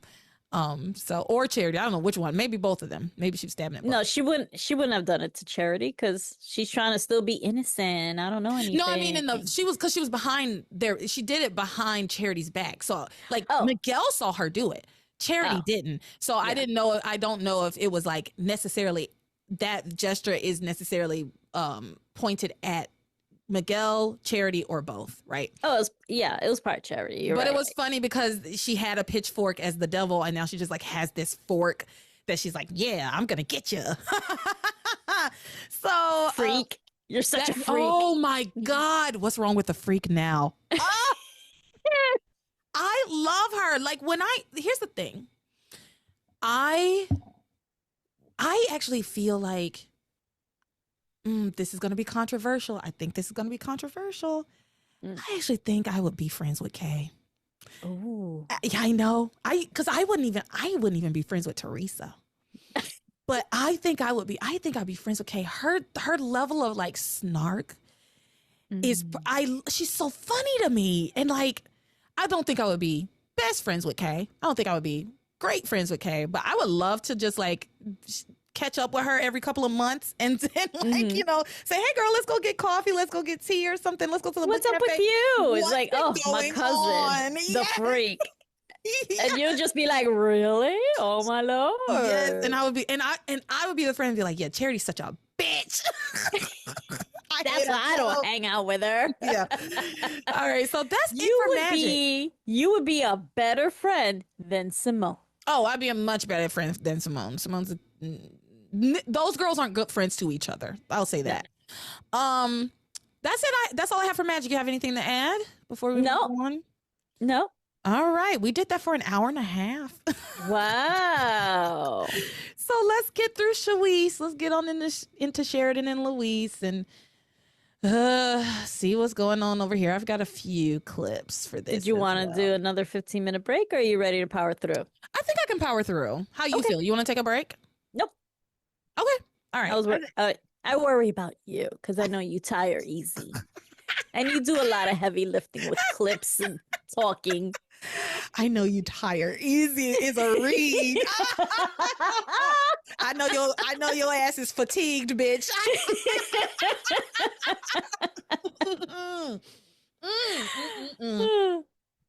No, I think I got it. And right. I mean, if I do need to take a quick little break, we can but I think I can power through this, and I'm feeling good. All right, cool. So, Sheridan and Louise, here we go. I will say we might blast through some of this. A lot of it's not that important, and I'm okay with us going past, like speeding past some of it, because yeah. Anyway, let's see where we land. Let's get into it. So, Antonio is telling Sheridan that he had a dream. They wake up and he's like, I had a dream about you. true, Sheridan. It's gonna come true, Sheridan. We think that you and Luis are through, but Sheridan. That's for you, Eric. Shout out to Eric, a little gypsy. So Antonio tells Sheridan he had a dream that she and Luis got married. And he says, I know what's going on, Sheridan. I figured it out. No, you didn't. No, you didn't. I figured out exactly what's going on. And then he goes, I'm worried. I think I'm just worried about your future after I die. I don't know. Did you write any of that down? Because I felt like the jump from I had this dream about you marrying my brother to I know that you're worried about me dying and what's going to happen after I die. Yeah, I wrote some of the stuff. My comments was, this is so weird. She's supposed to marry someone as soon as he's gone. Like, just pluck a guy out of thin air and poof, they're married. Can she date? Was my comment. So it must have been when he's like, I want you to marry someone immediately after I'm dead. Oh my God. What he's such a is weirdo. That? I believe I wrote that in my notes. He's such a weirdo because, okay. So he says, I know it's, go ahead. What were you going to say? So then I did clip, I wonder if there's someone out there for you now, someone that you can see yourself marrying. And she's like, Sheridan, you're so quiet. Wait, were you thinking of someone that you know that you can marry? First of all, you're telling her, marry someone as soon as I drop. And then now you seem upset, like, wait, you actually have someone in mind? Who you got in mind to marry? So let's roll this back a little bit. Yes, okay. This whole conversation was so strange and odd. And so yes, Antonio wakes up, says he had a dream. He figured out what's going on. And then he says he's worried about Sheridan's future after he dies. And he makes her promise to remarry after he's gone. And he forces the issue. Like, she says, I'm uncomfortable with this conversation. I don't really want to talk about this. I don't want to talk about you. I don't want to think about you dying. But he forces her to say that she will remarry after he dies. And he's like, and I want you to do it fast. Like you said, he's like, I want you to go ahead and start thinking now, basically, like, and like you said, he just continues being weird. I thought that whole dialogue of like, I wonder if there's someone out there for you now, someone that you could see yourself marrying. What the fuck kind of, God, he's so weird. Brother, this guy stinks. He's so weird. I need to get that clip of Tim Waltz saying like they're just weird. He is. He's just weird. But for someone who is so obsessed with her, and now you want her to marry someone like, dude. Yeah. I just don't get it. It's just so, like, I know that, like, couples will be like, oh, you better not marry someone after I'm gone. Or, yes, I want you to eventually find happiness. Happiness. But, like, no, you need to marry someone right away after I'm dead. Because I'm going to tell you right now, you better mourn me properly. For a good 3 years. Properly. I need to be mourned. Okay. If anything happens to me. But no, he's like, no, you need to move on very quickly. And Sheridan gets quiet. And are you thinking of someone that you could marry? Why do you think she would be thinking that? Why is that what you, God, I hate him. So he then explicitly suggests that she marry Luis. He says Luis would be the perfect man for you, Sheridan. And if you can't have the greatest man in the world, because I'm dead, you might as well have the second greatest man in the world, my brother Luis. The fact that he said he's the best guy in the world. Are you fucking kidding me? Like, he's not even the best guy on the grounds. He's not even the best guy in the room. Right. He's not. There's a cricket somewhere in the corner that's a better guy than he is. Thank you. What the and then your brother who's engaged to somebody who's with Beth. Like, first of all, you obviously don't respect Beth. And you're going to throw your brother at her? Well, so he says He says that about you and Luis will be perfect together, what have you. And then Sheridan is uncomfortable again and tries to stop this conversation. She's like, I don't want to talk about this. And he apologizes, saying, I didn't mean to upset you, Sheridan. It's a moot point anyway, because once Luis and Beth are married, it's kind of a done deal. Lopez Fitzgerald's, once they say, I do, that's it. It's a commitment. That's forever. It's a lifetime.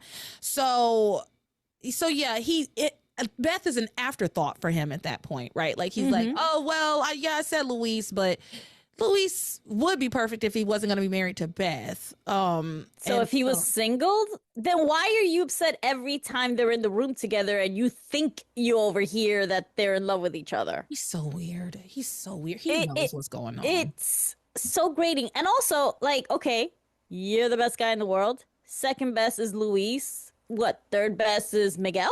Like, are you just going to go through all your brothers? What? And once a Lopez Fitzgerald says I do, have you not met your father? Not in many years. I mean, I know this is a spoiler, but he didn't stay committed to Pilar. Not in many years. And that's the Fitzgerald side. That's the Fitzgerald, yeah. Okay. And also, you know Teresa said I do to Julian, right? Are you guys saying that's destined and to not ever not happen and she can't leave him? Because I don't think that's not what y'all saying. I think I guess he doesn't necessarily have to clarify this particular portion of it, but I think what he means to say is that, like, because Teresa's situation is an outlier, right? She didn't do it on purpose, right? Like when the Lopez Fitzgerald gets married on purpose, then it's for life. I think is what. But she is staying on purpose because she didn't annul it. She hasn't divorced him. She couldn't annul it, but she could divorce him. And truthfully, she could divorce him and walk away with a bunch of money. And child support and alimony, all of it. Half. She could. There's no prenup. Half.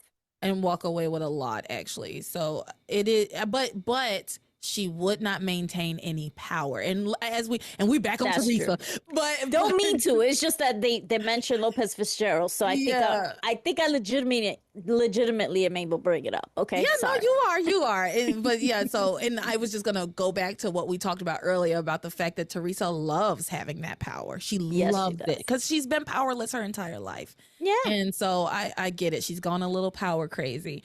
But okay, once they say I do. But see, and that's the thing. It was with Teresa, it has never, ever, ever been about the money.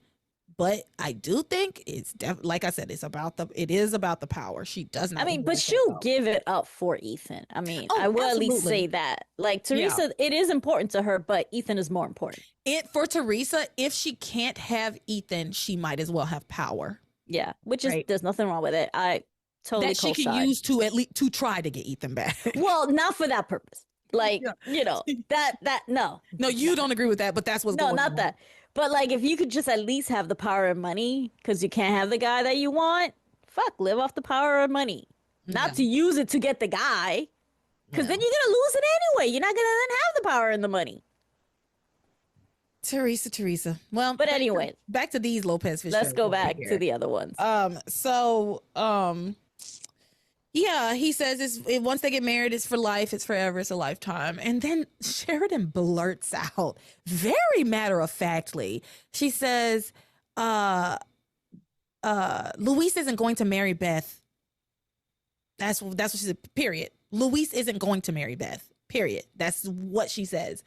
And Antonio questions her about it. Like, why would you say that? And she says, I just mean that I don't think that Luis and Beth are going to get married in that double ceremony with us. And she explains like a girl might want their own special day. Beth would want her own special day. And Antonio's like, oh, I'm sorry, I didn't even think about that. Do you want your own special day? Blah, blah, blah. Who cares? It's not real. So after Antonio gives his permission to Sheridan to marry Luis, that's how she frames it. She like leaves the room and she's like, he gave us permission. You don't fucking need his permission. Yeah. Because he's dead. You don't need his permission, Sheridan. Break up with this man. Yeah. God damn it. You're a grown woman who knows how to fly planes. You should be able to work well under pressure, lady. And you can't break up with this man. I get it. He's dying. He's been dying for a while. I'm sorry. You have to do the hard thing if you want to have the life that you want down the line. You have to do the hard thing, and you have to tell Antonio the truth. And not from, I hate to have to defend Antonio, but it is not fair to him that everybody is lying to him, and he looks like a fucking fool. If I died and I found out after I died, right, like I'm a ghost or whatever, and I find out that everybody in this town knew that Sheridan and Luis were in love and that she was just marrying me out of pity, I would haunt the fuck out of everybody. Every single person in this town. I would be so pissed. Like, that's so shitty. Yeah. So, and not to defend Antonio, because I hate doing that, but I do sometimes. I think I have to think about that. You know, I have to put that in my framework. At the same time, let's put him back into the we hate Antonio. Yeah, 100%. I have a feeling that even if he were then to find out that they were in love, he would still try to keep Sheridan for himself because he's fucking selfish. Yeah, I don't think he cares about pride. He'll just be like, no, I want Sheridan. He's made it clear on multiple occasions that if the truth did come out, he would be quite upset and he would be very angry about it, right? Like, he would not take that news. He would not take the news well. He hasn't been taking it well. Yeah. And so, and he said, like, the only way when he was talking to Liz, he was like, the only way I could ever fight with Luis like that is because when she was talking about her sister, the only way I could hate Luis that much is if he stole Sheridan from me. Right. So, like, if something happened and Sheridan and Luis ended up together and he found out, like, he would like hate his brother, and he probably would try to get Sheridan back because she's the most important thing in his life and the most beautiful thing in the world and blah, blah, blah. Shut the fuck up. So anyway, Sheridan is filled with hope because Antonio has given her and Luis permission to marry after he dies. Oh, she's so, girl. Sorry, that just irritated me. He gave us permission. I don't know. I was just very frustrated with her. No, it's stupid. It's stupid. He'll be dead. It doesn't matter if he gives you permission. It's not like he's giving you permission to marry him now. Then that's something to get excited about. She's irritating the crap out of me. So she rushes off to find Luis to tell him that Antonio has given them permission. And she sees Beth and Luis in an embrace because, reminder, Beth proposed to Luis and Luis accepted. He has said, yes, I will marry you.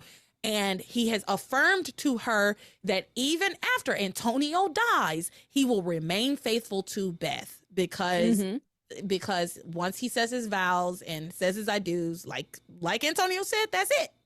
It's for life. Yeah, it's for life. Yeah. And he did say he'll stay with her. He did. He was very clear about that. And so Sheridan sees them hugging and she's like, what's going on with those two? And she goes out and hears this news that they're getting married. I have this clip. I have a couple of like back-to-back clips for this, I think. So, yeah, because this was, it was good, but like in a very, I feel weird about feeling any sort of satisfaction around this. Because on the one hand, Sheridan's been getting on my nerves so bad that I do kind of want her to, even though she's already hurting. I know she's hurting, but I want her to see the gravity of the situation more. I guess I want somebody to light a fire under her ass to realize that, like, Luis is not wrong in not wanting you to marry his brother. Exactly. Even if he's gonna die. Like it, and yeah, you're hurting. You're stuck between a rock and a hard place. You love them both, but you want to be with Luis, but the other one's going to die and you're in all this agony. So is Luis because he has to watch you with him pretend to be together. Yeah. So yeah, I see what you mean. Like you don't want to feel like it's happy about her pain, but at the same time, it's like, yeah, take a little bit of that medicine. See how it tastes. See how it tastes to be in Luis's shoes. And I also, it's not that like Luis too is, he wants so badly for Sheridan to just tell the truth. And like, yes, it's hard for him to have to see her with his brother. But another caveat to that is the fact that they're forcing Luis to lie. They're forcing him to lie and keep up this lie. And that wounds him every single time he has to like cover for some bullshit, right? And every single time he has to pretend like he's not in love with Sheridan and has to listen to his brother go on and on about how great Sheridan is, and he can't agree, like, yeah, that pussy is good. We already did it in that bed y'all sleeping. Yes. So I have this clip where Sheridan finds out that Beth and Luis are getting married. He gave us permission. Antonio said that I should marry Luis. Maybe we'll be together someday after all. Oh, I can't wait to tell Luis.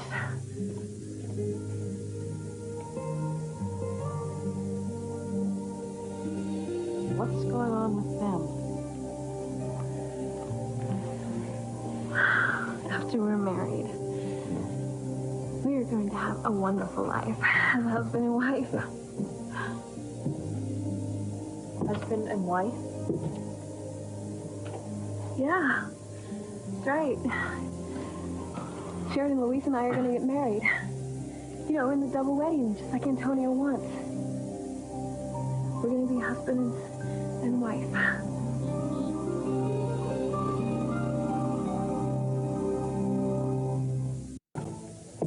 You're going to be married? For real? Yes, for real. Sheridan, you know that I've loved Luis ever since we were kids.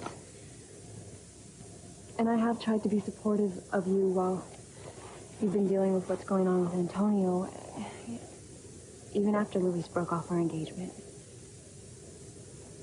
But now, since you've chosen to marry Antonio, Luis has decided to move on.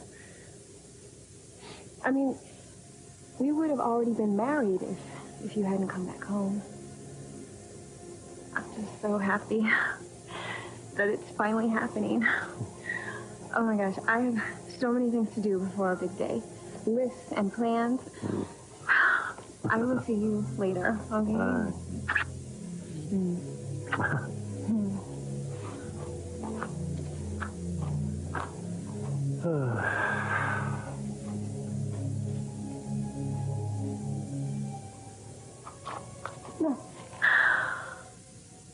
My dreams are finally coming true.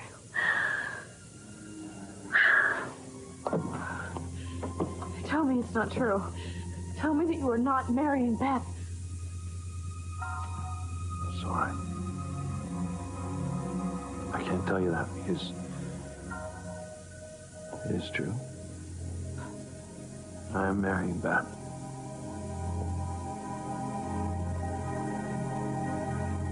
Okay. So let's talk about that. I forgot. All of her dreams are coming true. So many dreams are coming true right now.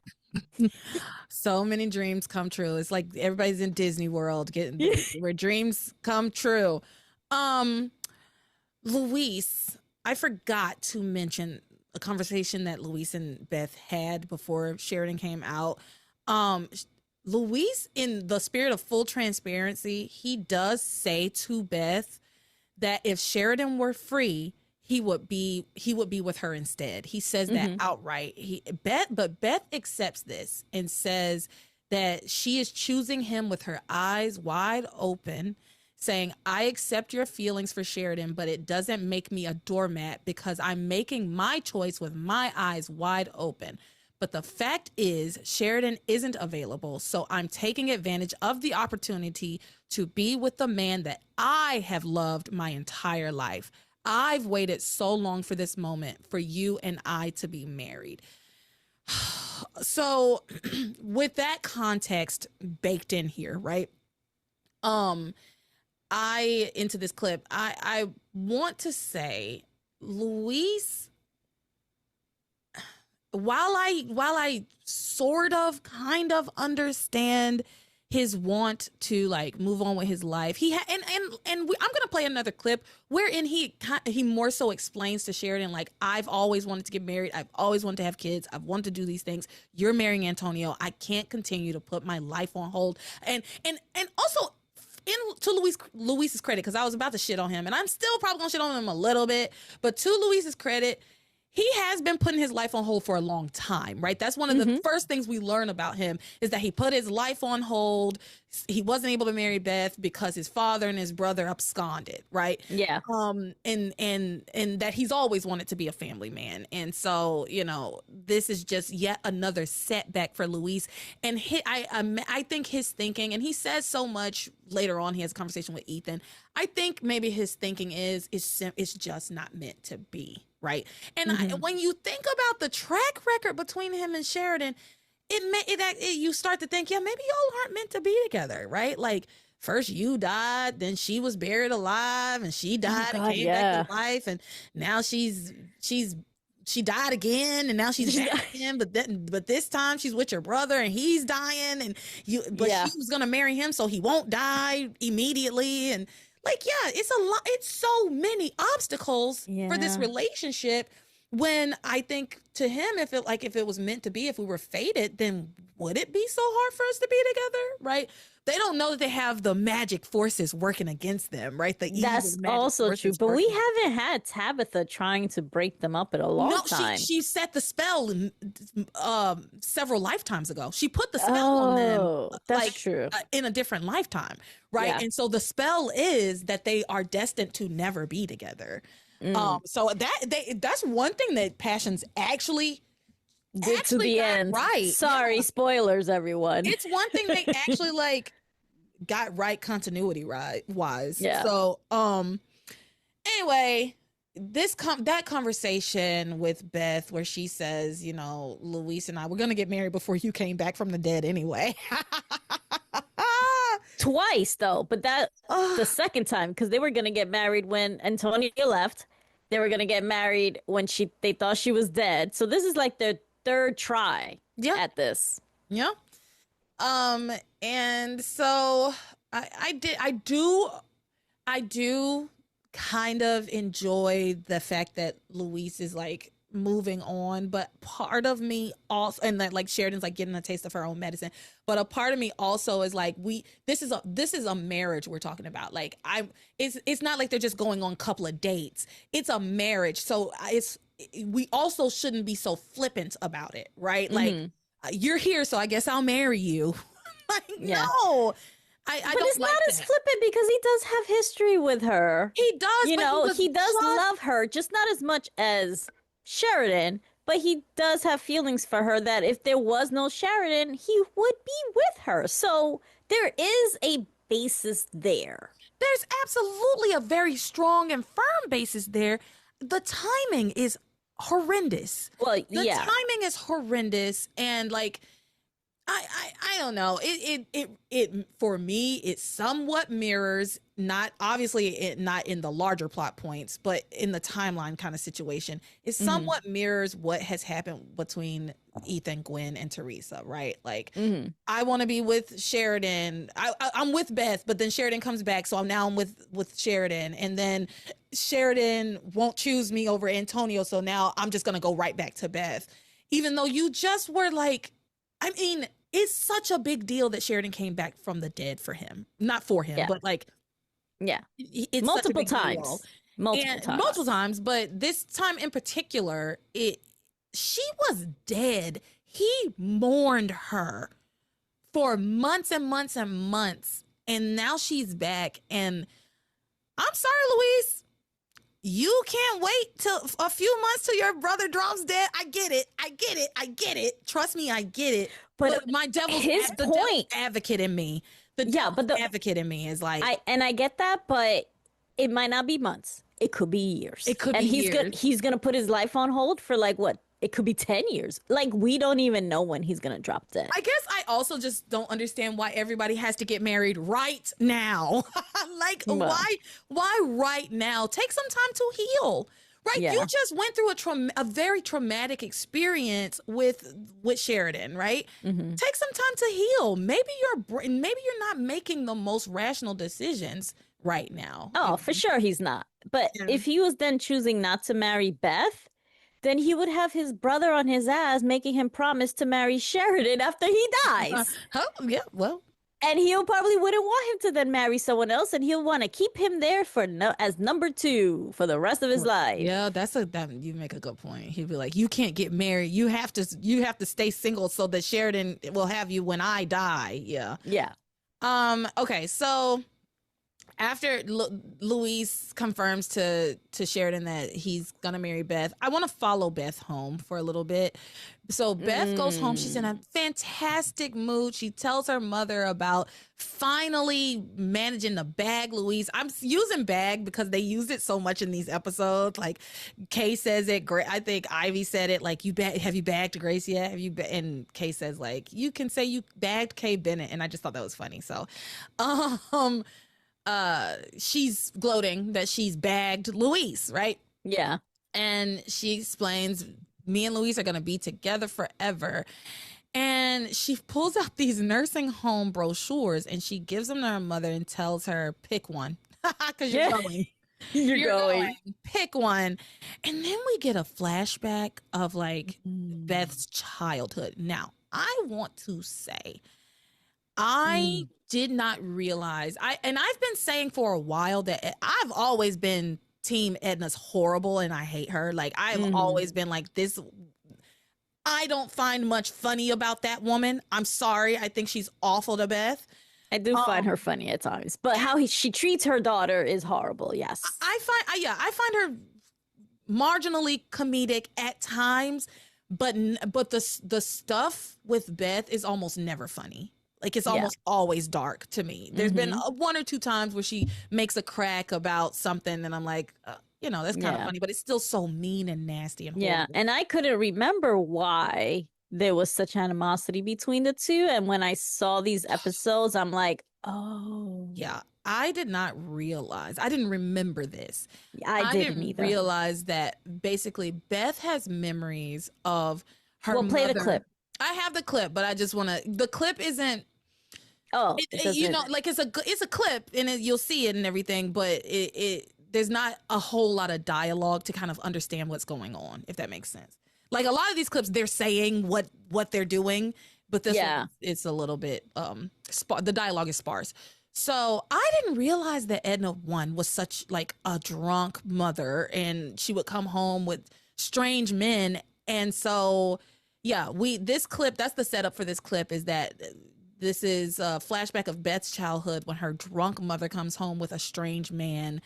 And the reason why we get this flashback is because Beth is saying, I'm selling this house unless I burn it to the ground first with you in it. And that's when she starts to have that, because the house has these memories that she doesn't want to have anymore. Yeah, because at one point Beth says, Luis and I are gonna get married and we're gonna sell this dump, and Edna's like, no, you can't sell the house, there's so many happy memories here. And Beth's like, no, I don't have any happy memories here. And then she gets this memory. So I'm gonna play the clip about Beth's childhood, and there's a later one that's I don't think is in here, but we'll talk about it. You really put me in a nursing home now, will you, Betty? Mother, you would have been in a nursing home years ago if I could have afforded it. The worst nursing home, by the way. One that they sprinkle little flies on the oatmeal instead of raisins and they force feed it to you. No! No, you cannot put me in a nursing home. Look, I can live here with you and Luis. Huh? Yeah, right. Well, look, when you have kids, I can be their nanny. Nanny? Do you honestly think after what you did to me that I would ever let you near my children, huh? Besides, I've changed my mind. Luis and I are going to sell this dump. We're going to buy a new house with new memories. No, but this house has wonderful memories. It does. Are you insane? And then we get the flashback. Well, come on in. Maria. Yes, you are. Aren't you? Oh, what are you doing up, Beth, huh? All right, this is your uncle. What'd you say your name was, sweetie? You got a kid? Oh, yeah, this is. I ain't married. No. Come back here. She's not going to bother us, I promise you. Go to bed! Now! Get! That is kind of cute. Yes, he is, isn't he? Ew. Exactly. If you're only listening, he pushes Edna off and then he'll go to Beth. Who's a child. And then she screams. To the ground first. With you in it!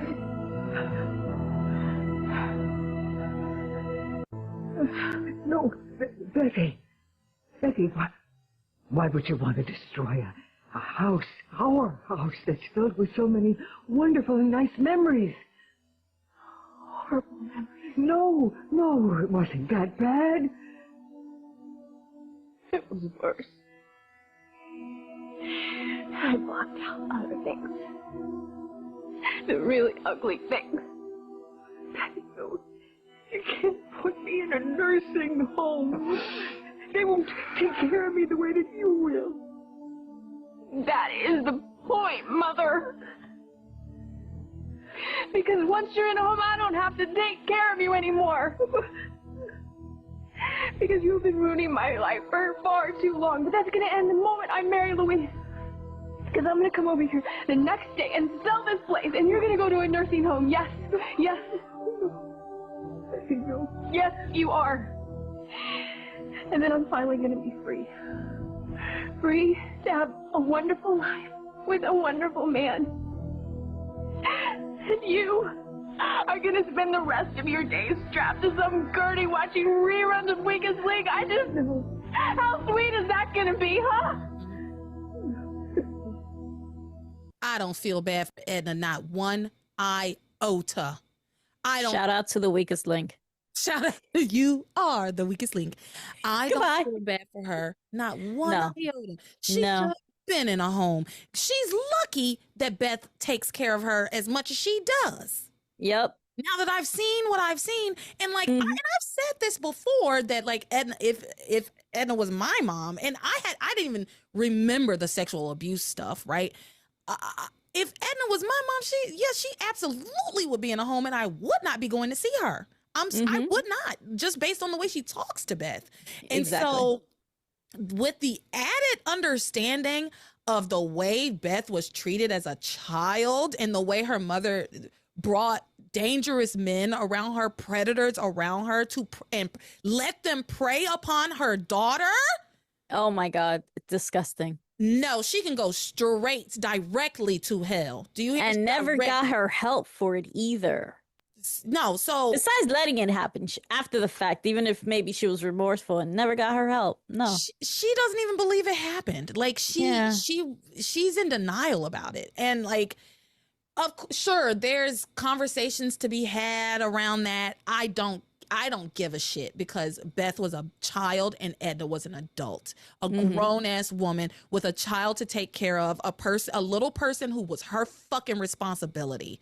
And I, as I've said, like I said about Kay, I said every bad thing that Kay has done is Grace's fault. Every bad thing that Beth does is Edna's fault. Yes. The way she acts, the way she is. And Beth basically says as much later. She's like, if I am mean and nasty, it's because of you. It's your fault. You made me this way. And I 100% agree.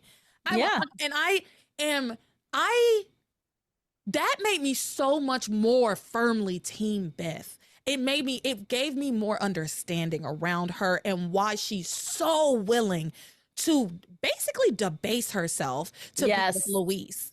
You know what I mean? Do anything and everything, even scheme. She has everything. She has severe psychological damage. She has severe psychological damage, and her mom did it to her. And is continuing to do it to her because her mother's constantly berating her and celebrating when her daughter's sad and upset. Evil. That woman is evil, and I hate her. You think Tabitha's evil? This bitch gives Tabitha a real run for her money. This lady is pure evil. That's why God's not answering your prayer, girl. No. You're not on the team. You are not on the team.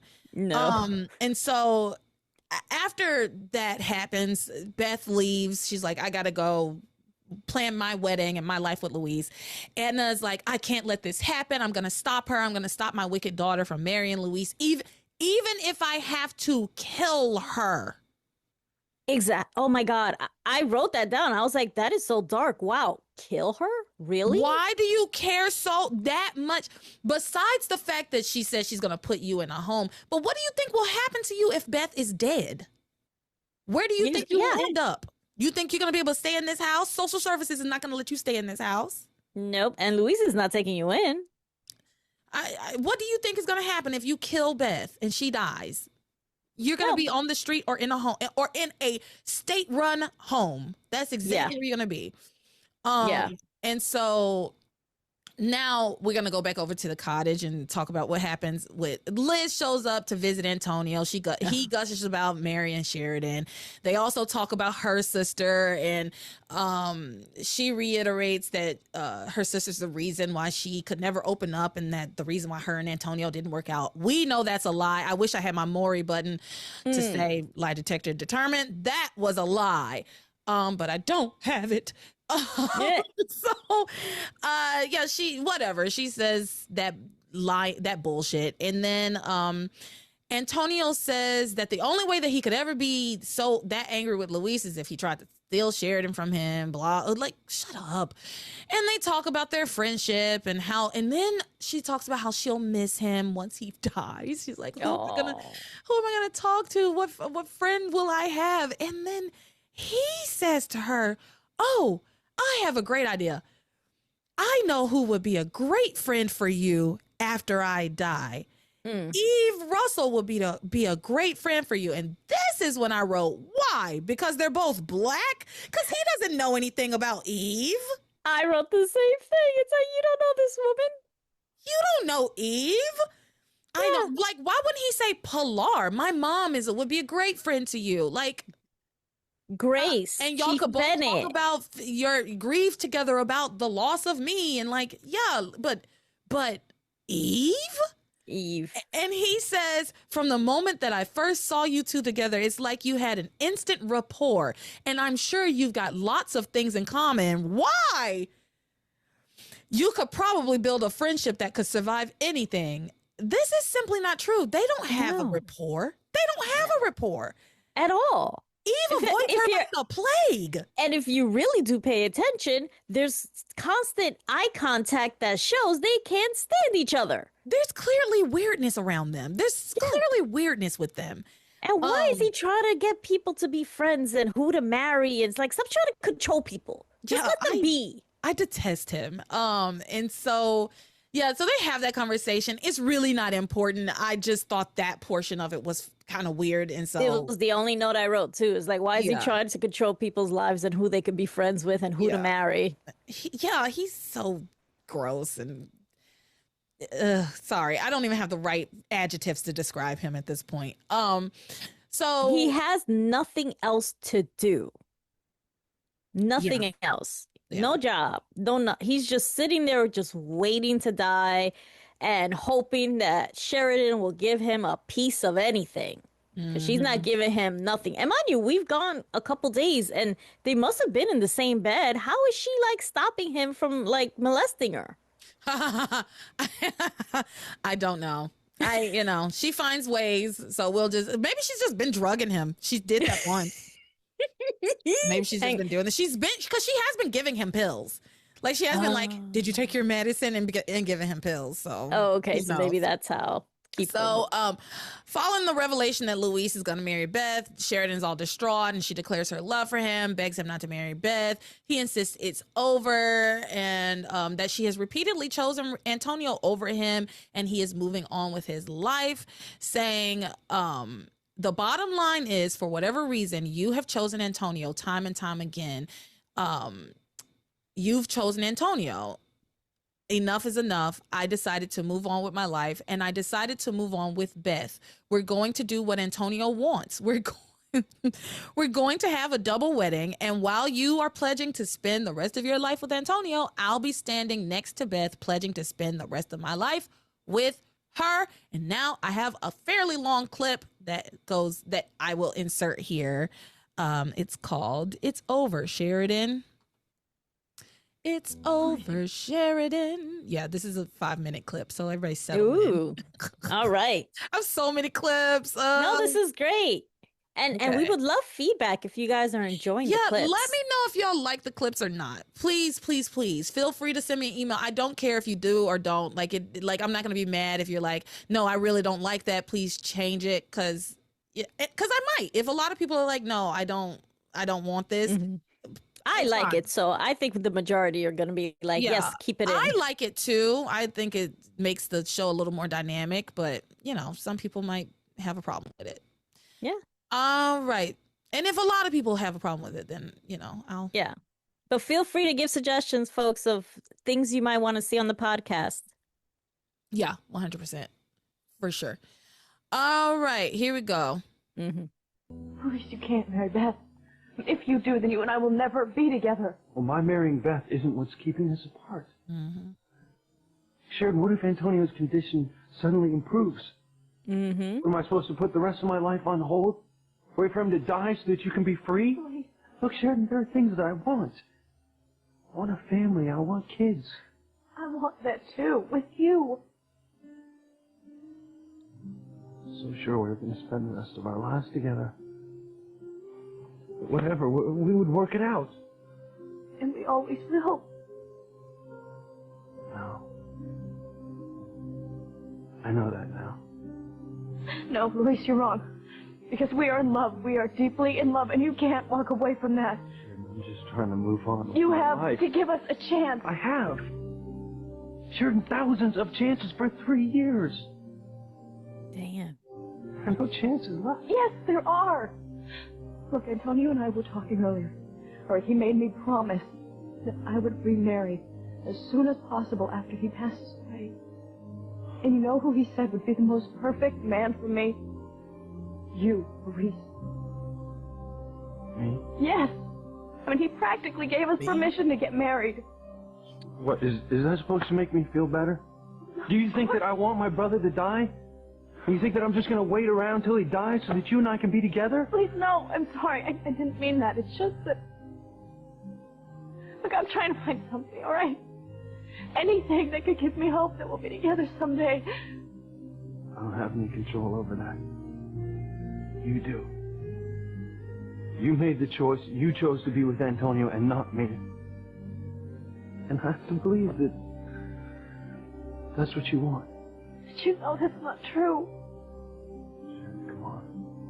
Just face the facts. It's over between us. We're not going to be together anymore. No. I can't accept it, and I won't. I love you, and we have to figure out a way to be together. Sheridan, it is too late. I can't imagine my life without you. You think that I can imagine my life without you? We're just going to have to deal with it. How?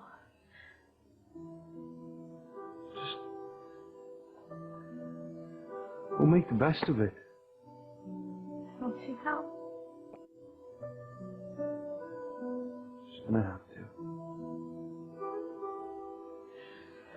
I've really made a mess of things, haven't I? Yes. Mm-hmm.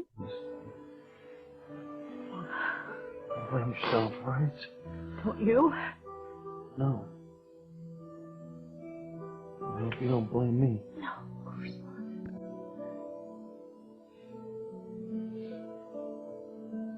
You're an incredible woman. I'll always think that. I always want to be friends. A friend. If we have to be friends, we're going to be in-laws. I don't want to be your sister-in-law. I want to be your wife. I want to be in your bed, waking up next to you every morning for the rest of our lives. Sure. Hey. Sure, there's a way we can do that. Sure, look. If you go with me, and we tell Antonio the truth, and we can be together. Sheridan, we can get married. We can be together forever.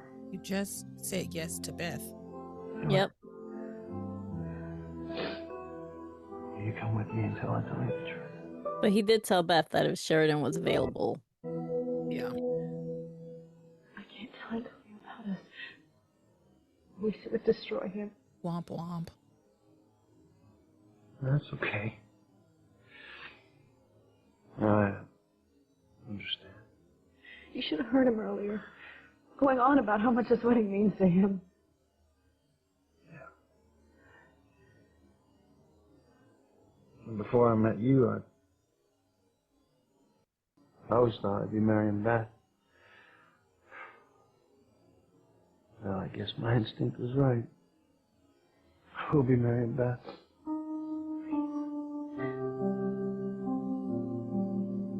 It's all right. It happens for a reason. I'll be happy marrying Beth, and you'll be happy with Antonio.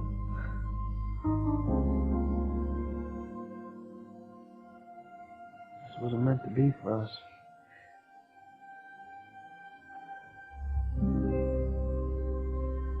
And there you have it, folks. Sheridan are done for now. And I had a thought while I was watching that you see how upset Sheridan is, but Luis is very like resolved, right? Like he's just like, this is just, it is what it is. This is what it is. And I realized Luis has mourned the loss of Sheridan multiple times at this point, like for a long time. He has worked through mourning her death, right?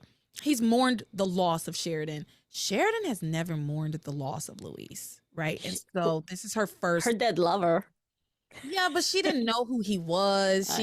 She, she didn't know who she was. Yeah, she didn't even know. Yeah, exactly. So, she hasn't mourned Luis the way Luis has mourned her already. Yeah. So I can actually give Luis a little bit, because I was giving him a little shit earlier. And what I am gonna say, while I do still think the timing is just a little too tight, I also do, like, you can't give it a couple of weeks, right? But I also understand Luis has mourned Sheridan.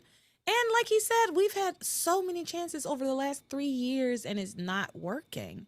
Not happening. And maybe we need to accept the fact that it's not meant to be. So, and this whole idea of, well, just wait till he dies and then we're together, even if it's after we're married.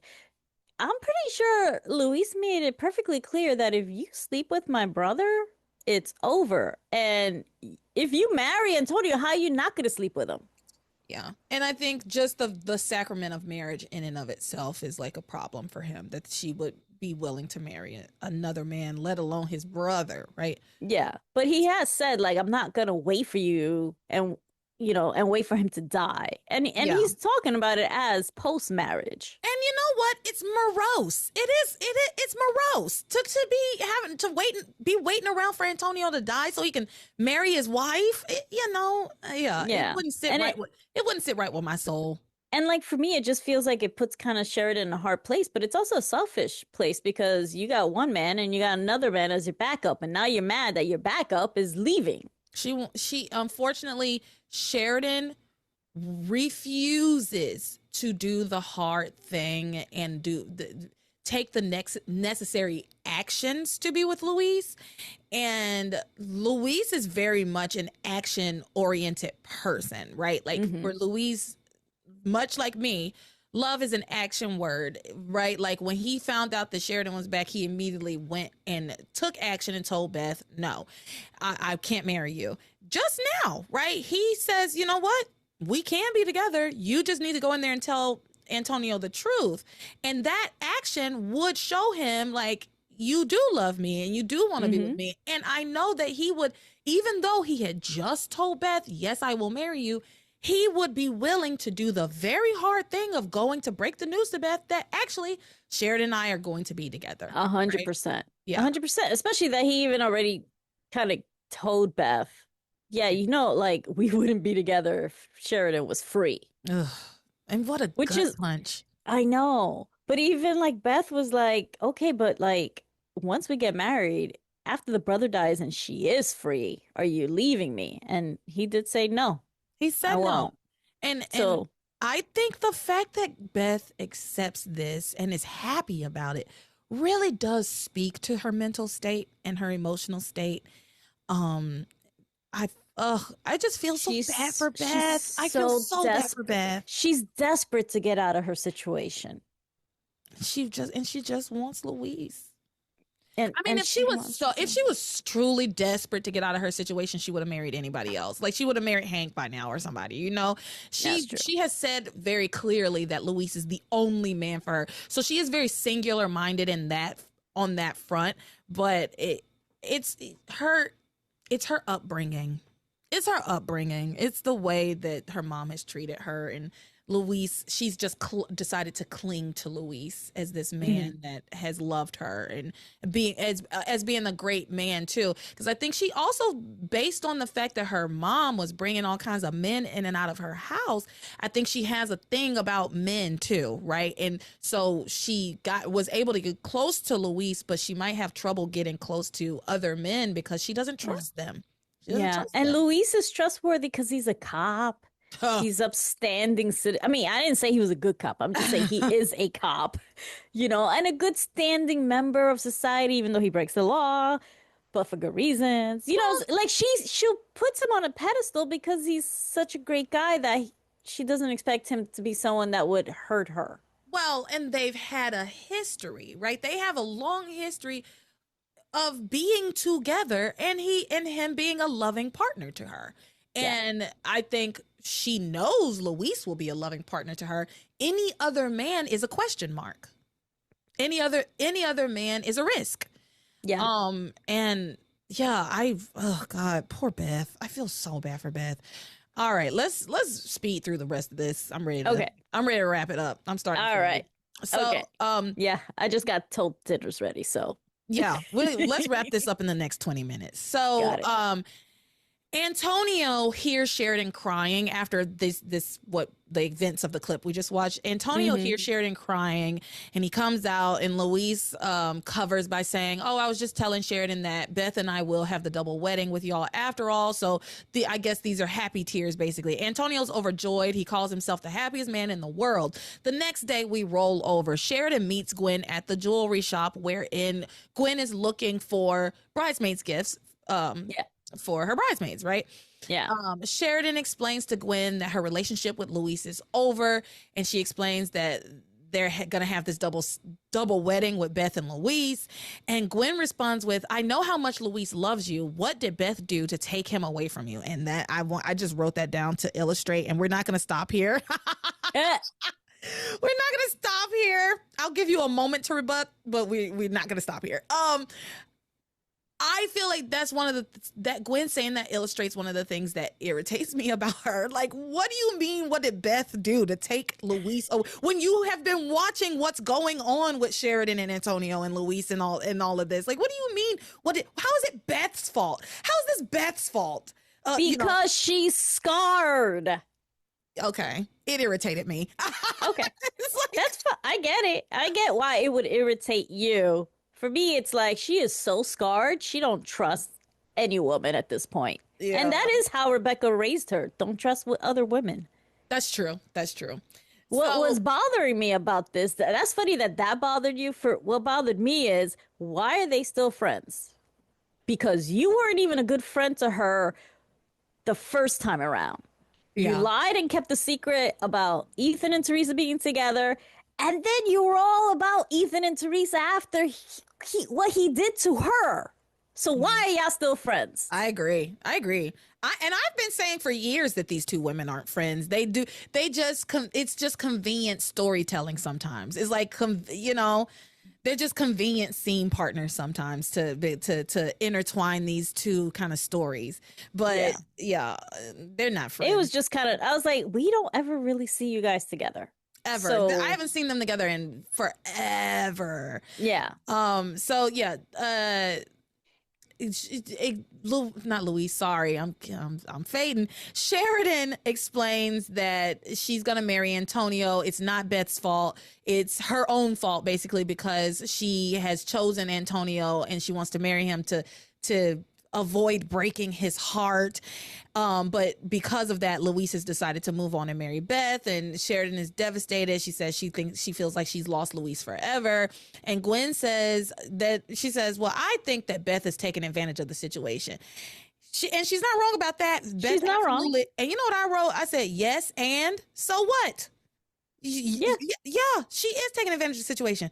Gwen, you are also taking advantage of your situation, and Teresa has been taking advantage of her situation. That's what people do. You take it. You play the cards you are dealt, right? Exactly, and you make the most of what you have. Yeah, and what she's supposed to give up on Louise just because Sheridan loves Louise? Yeah, Beth doesn't owe Sheridan anything, just like Teresa doesn't owe you anything, and you don't owe Teresa anything either. Exactly. And Louise and Beth loved, if we're playing dibs rules, Beth loved Louise first, has always loved him. And and he loves her. He does. He doesn't love her as much as he loves Sheridan. And he's been honest about that. And that is one of the things I really love about, I hate and love it, but I do appreciate that these two, Louise and Beth, have been 100% honest with each other about their feelings. Obviously, Beth hasn't been completely honest about her scheming and her machinations behind the scenes. But to be fair, the majority of what Beth has done, she has been just using the situation to her advantage, with the exception of sabotaging Sheridan's birth control. That was fucked up. And drugging Louise. That was completely fucked up. But I think other than that, for the most part, she's just been going along with what the fuck Antonio's been saying. And usually okay, I'm just doing this to keep him alive. So meanwhile, while that's happening in the jewelry shop, the Lopez Fitzgerald brothers go shopping for tuxes. And at the tuxedo shop, Ethan shows up, makes a speech about how they're gonna he wants them to all still be friends, regardless of his relationship status with Teresa. We already talked about that a little bit in the other part that they said, we're glad I was going to say, I did make a note that it's like, I love that Passion is giving us some shirtless Luis, Miguel, Ethan. And I was like, and Mr. Meh. Yeah, they he can keep his shirt on. I appreciate it. They gave us a little harmony hunk contest. Yeah. So we needed Sam there to get his tuxedo. Yeah, he needs his father of the groom tux. Yeah. Exactly. Father of the groom and uncle of the bride, like sort of father of the bride too, for Charity's wedding. So he should be. He needs a tux. He needs a tux. He needs to be shirtless in there. Sorry. In passing, Ethan mentions that he almost had a double wedding, and Antonio's like, "Oh, who'd you almost have a double wedding with? Who was your other couple?" Miguel covers, saying that it was Sam and Grace doing a vow renewal. Fine, whatever. Antonio and Miguel then go and try on tuxes, and Ethan has a conversation with Louise, wherein he urges Louise not to marry Beth. He argues that Sheridan is only marrying Antonio out of compassion, and that Louise is the only man she truly loves. And he explains that Sheridan cried all night from the pain of losing Louise. Now, she cried all night. How does Ethan know that and Antonio doesn't? I was wondering the same thing when I heard that. I was like, wait, how do you know what? That makes no sense. Unless she's telling him I mean, they're also supposed to be best friends. So like she might call him every day and be like, oh my God, I was crying. Yeah. And maybe the crying is what gets Antonio not to sleep with her because she's too busy crying. She's just always crying, and he thinks it's because he's dying. Yeah, exactly. Yeah, that could be it. That could be it. So Luis Antonio couldn't find out about the double wedding because it was all over the tabloids. Like, that's not even a secret. He can't see it now, so it doesn't. Oh, well, that's true. Somebody would have to read it to him. Yeah. Or accidentally say it like Ethan did, because Ethan is stupid. Ethan's so dumb. So Luis says to Ethan, who's trying to get him to get back with Sheridan, basically, or give Sheridan another chance. He says Sheridan had opportunities to tell Antonio the truth, and she didn't say a thing. She made her choice. She loves Antonio. Now, she does love Antonio. She said that, but it's not how much she loves you. Fine. But in his mind, and I guess I can understand this, she doesn't love him enough. And that's fair enough. Yeah. And so then Ethan says she loves you more than she loves Antonio. You're the only man that she wants to spend the rest of her life with. Luis, don't marry Beth. Don't do it. But Luis insists that he can't put his life on hold. He needs to move on. And Ethan says, I know it's frustrating, but maybe you can wait. And Luis says, wait for what? What am I supposed to wait for until my brother dies? I can't do that. Maybe fate says that I'm not supposed to be with Sheridan and that you're not supposed to be with Teresa. Or maybe we are with the women that we're supposed to be with. Maybe, I think it was a good point. I think he's using Ethan's own words against him. Mm-hmm. It's like, and it goes back to what Kay was saying, which is who says who's supposed to be with who. Exactly. Right? But later on, Luis has a conversation with Miguel where he admits that Beth is not the love of his life. While Beth isn't the love of his life, she is a wonderful woman, and he intends to be a good husband to her. He says she'll be a good wife, and I swear to be a good husband to her, and I'm going to keep the promise that I made to her. Meanwhile, at Beth's house, oh my God, Beth is over the moon. Oh, I felt so bad for my sweet Beth. I did. Yeah. Listen to me, my sweet Beth. I know. I was actually gonna say, it's like, wow, we really made a huge turn. Now we get Uche. Now we get Fantasia. Yeah, that and Taylor. Taylor's a big Beth fan. Yeah. That flashback of her mom and. And that's just the second flashback was worse than the first. It was, and I did not clip it. I couldn't. No, I don't blame you. And that's just one instance from her childhood. She grew up in a house of horrors. Yeah. I can't imagine having a mother who won't protect you against strange men that she brings to your home. Yeah. And just passes out drunk. And just anything can happen to you. Anything. Anything was happening to her. Yeah. So yeah, I'm at my sweet Beth. That's where I'm at. I'm at my sweet Beth. Because I just feel so bad for her. I mean, it's still not going to justify the stuff she does. It doesn't justify the future things. It doesn't. And when we get there, I think this will also help me color it, though. I do think that I'll be like, yes, Beth. Because I just said a minute ago, Beth is psychologically and emotionally unwell. It's obvious. She is emotionally she's unstable. Yeah, but for very good reason. Mm-hmm. And not that there's a bad reason to be unstable. Like mental health, people have mental health crises for all different reasons. And they're triggered by all kinds of things. But this is one that it's like, it's undeniable. It's undeniable, the kind of mental torture and emotional abuse and physical abuse that Beth has gone through. And that she's still going through, because her mother is horrible to her still. And you can see how she cracks. You can see how that happens. Her psyche fractures.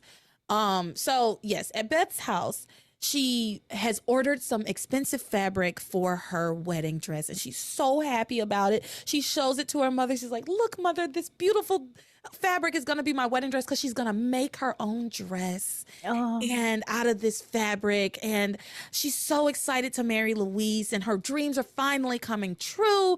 And her mom just is as vicious as ever, taunting Beth, saying that Luis will call off the wedding the moment he finds out what a horrible and mean girl you truly are. And Beth tells her, if I am mean and horrible, mother, it's nobody's fault but yours. And then she has a flashback of the rest of that traumatic childhood memory, wherein Edna's like, one of her that same boyfriend starts grabbing her, right? Yeah. Like he assaults her. We don't see the whole thing. And when she comes out of it, she basically is like, I've blocked out a lot of stuff. So, I mean, but there's stuff that they won't necessarily show you on daytime television. But it's heavily implied. It's heavily implied that she Beth was being sexually molested, sexually abused by adult men that her mom was bringing home to her. And that is now my canon going forward. I can see it, and I could also see it because Beth, Mrs. Wallace, Edna, is so horrible that even if Beth probably came to her to tell her what the men were doing, she probably would actually deny it. And say that man was doing it in her face. No, she passed out. She wasn't passed out at first. When he walked past her, he pushed her, and she's like, and then he goes and makes a beeline to Beth. She was standing there watching it. Well, she could have been blacked out. Either way, because she was drinking, she might not have actually remembered. But I can see Edna say that didn't happen. It's all in your head. You know what I'm saying? Like dealing with that where you can't even get someone to confirm what happened to you. Yeah, she won't take ownership of it. Yeah. So where was I? Oh, so Beth has that horrible childhood memory, and then she comes out of it and she says, you know what? I can't be here. I'm going to marry Luis. You need to be ready to go. I'm sending you to a home, period. You're out of here. And they have do it now. An argument where Edna's like, you can't send me to a home. You can't do that to me, blah, blah, blah. And Beth is like, I can and I will. So get used to it. So she goes to the jewelry shop and she encounters Gwen and Sheridan approaches Beth in a very, gracious way, to be honest. And she assures Beth that she doesn't blame her for this situation, and she wishes Beth and Luis a lifetime of happiness. And she acknowledges that Beth has loved Luis, because Beth says, yeah, I loved Luis my entire life. I've always loved him. And Sheridan's like, yeah, I know you have. And you've been really great about me and Luis, and you've never tried to take him from me. And even though she doesn't know what's going on with Beth, but I don't care. I don't care, actually, that Beth has been, quote, trying to take Luis. I don't care. Because Sheridan could have Luis. Yep. She could have had Luis last week, the week before that, and she refused. They won. They won. Yeah. The day she got her memory, she could have gotten him back. Yeah. She refuses to do what needs to be done, and because she will not act, well, Beth will. How about that? So, yeah. Then Beth promises to do everything she can to make Luis happy. And they have it's a cordial conversation. Beth then gets a phone from her horrible mother. I hate this woman. Oh, brother, this guy stinks. My dislike of Edna has turned to full blown hate. Yeah. So Beth gets a phone call from her horrible mother, who continues to just insult her and threaten her. I'm gonna tell Luis everything. He'll never want to marry you, blah, blah, blah, blah.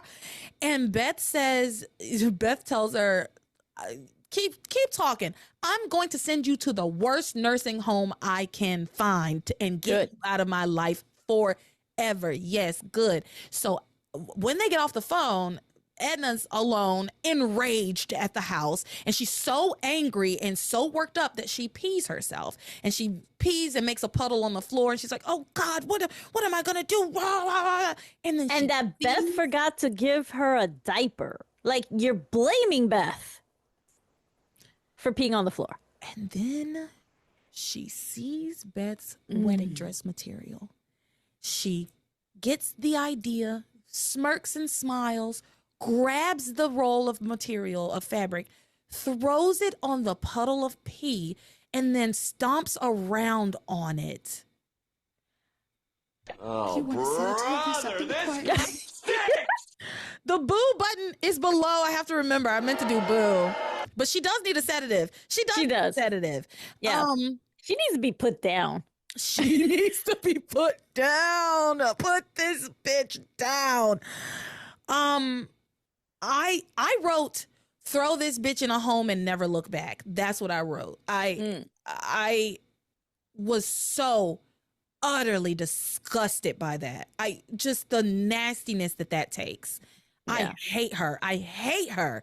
And you know what? It's time for us to wrap it up. So I'm not going to go into it, but that happens. Meanwhile, the rest of everybody meets up at the tuxedo shop, and Beth very excitedly tells Luis that she bought this fabric and she can't wait to show it to him, and it was really sad. She kisses him, and Sheridan's uncomfortable, but of course Antonio can't see that, so yeah, that's true.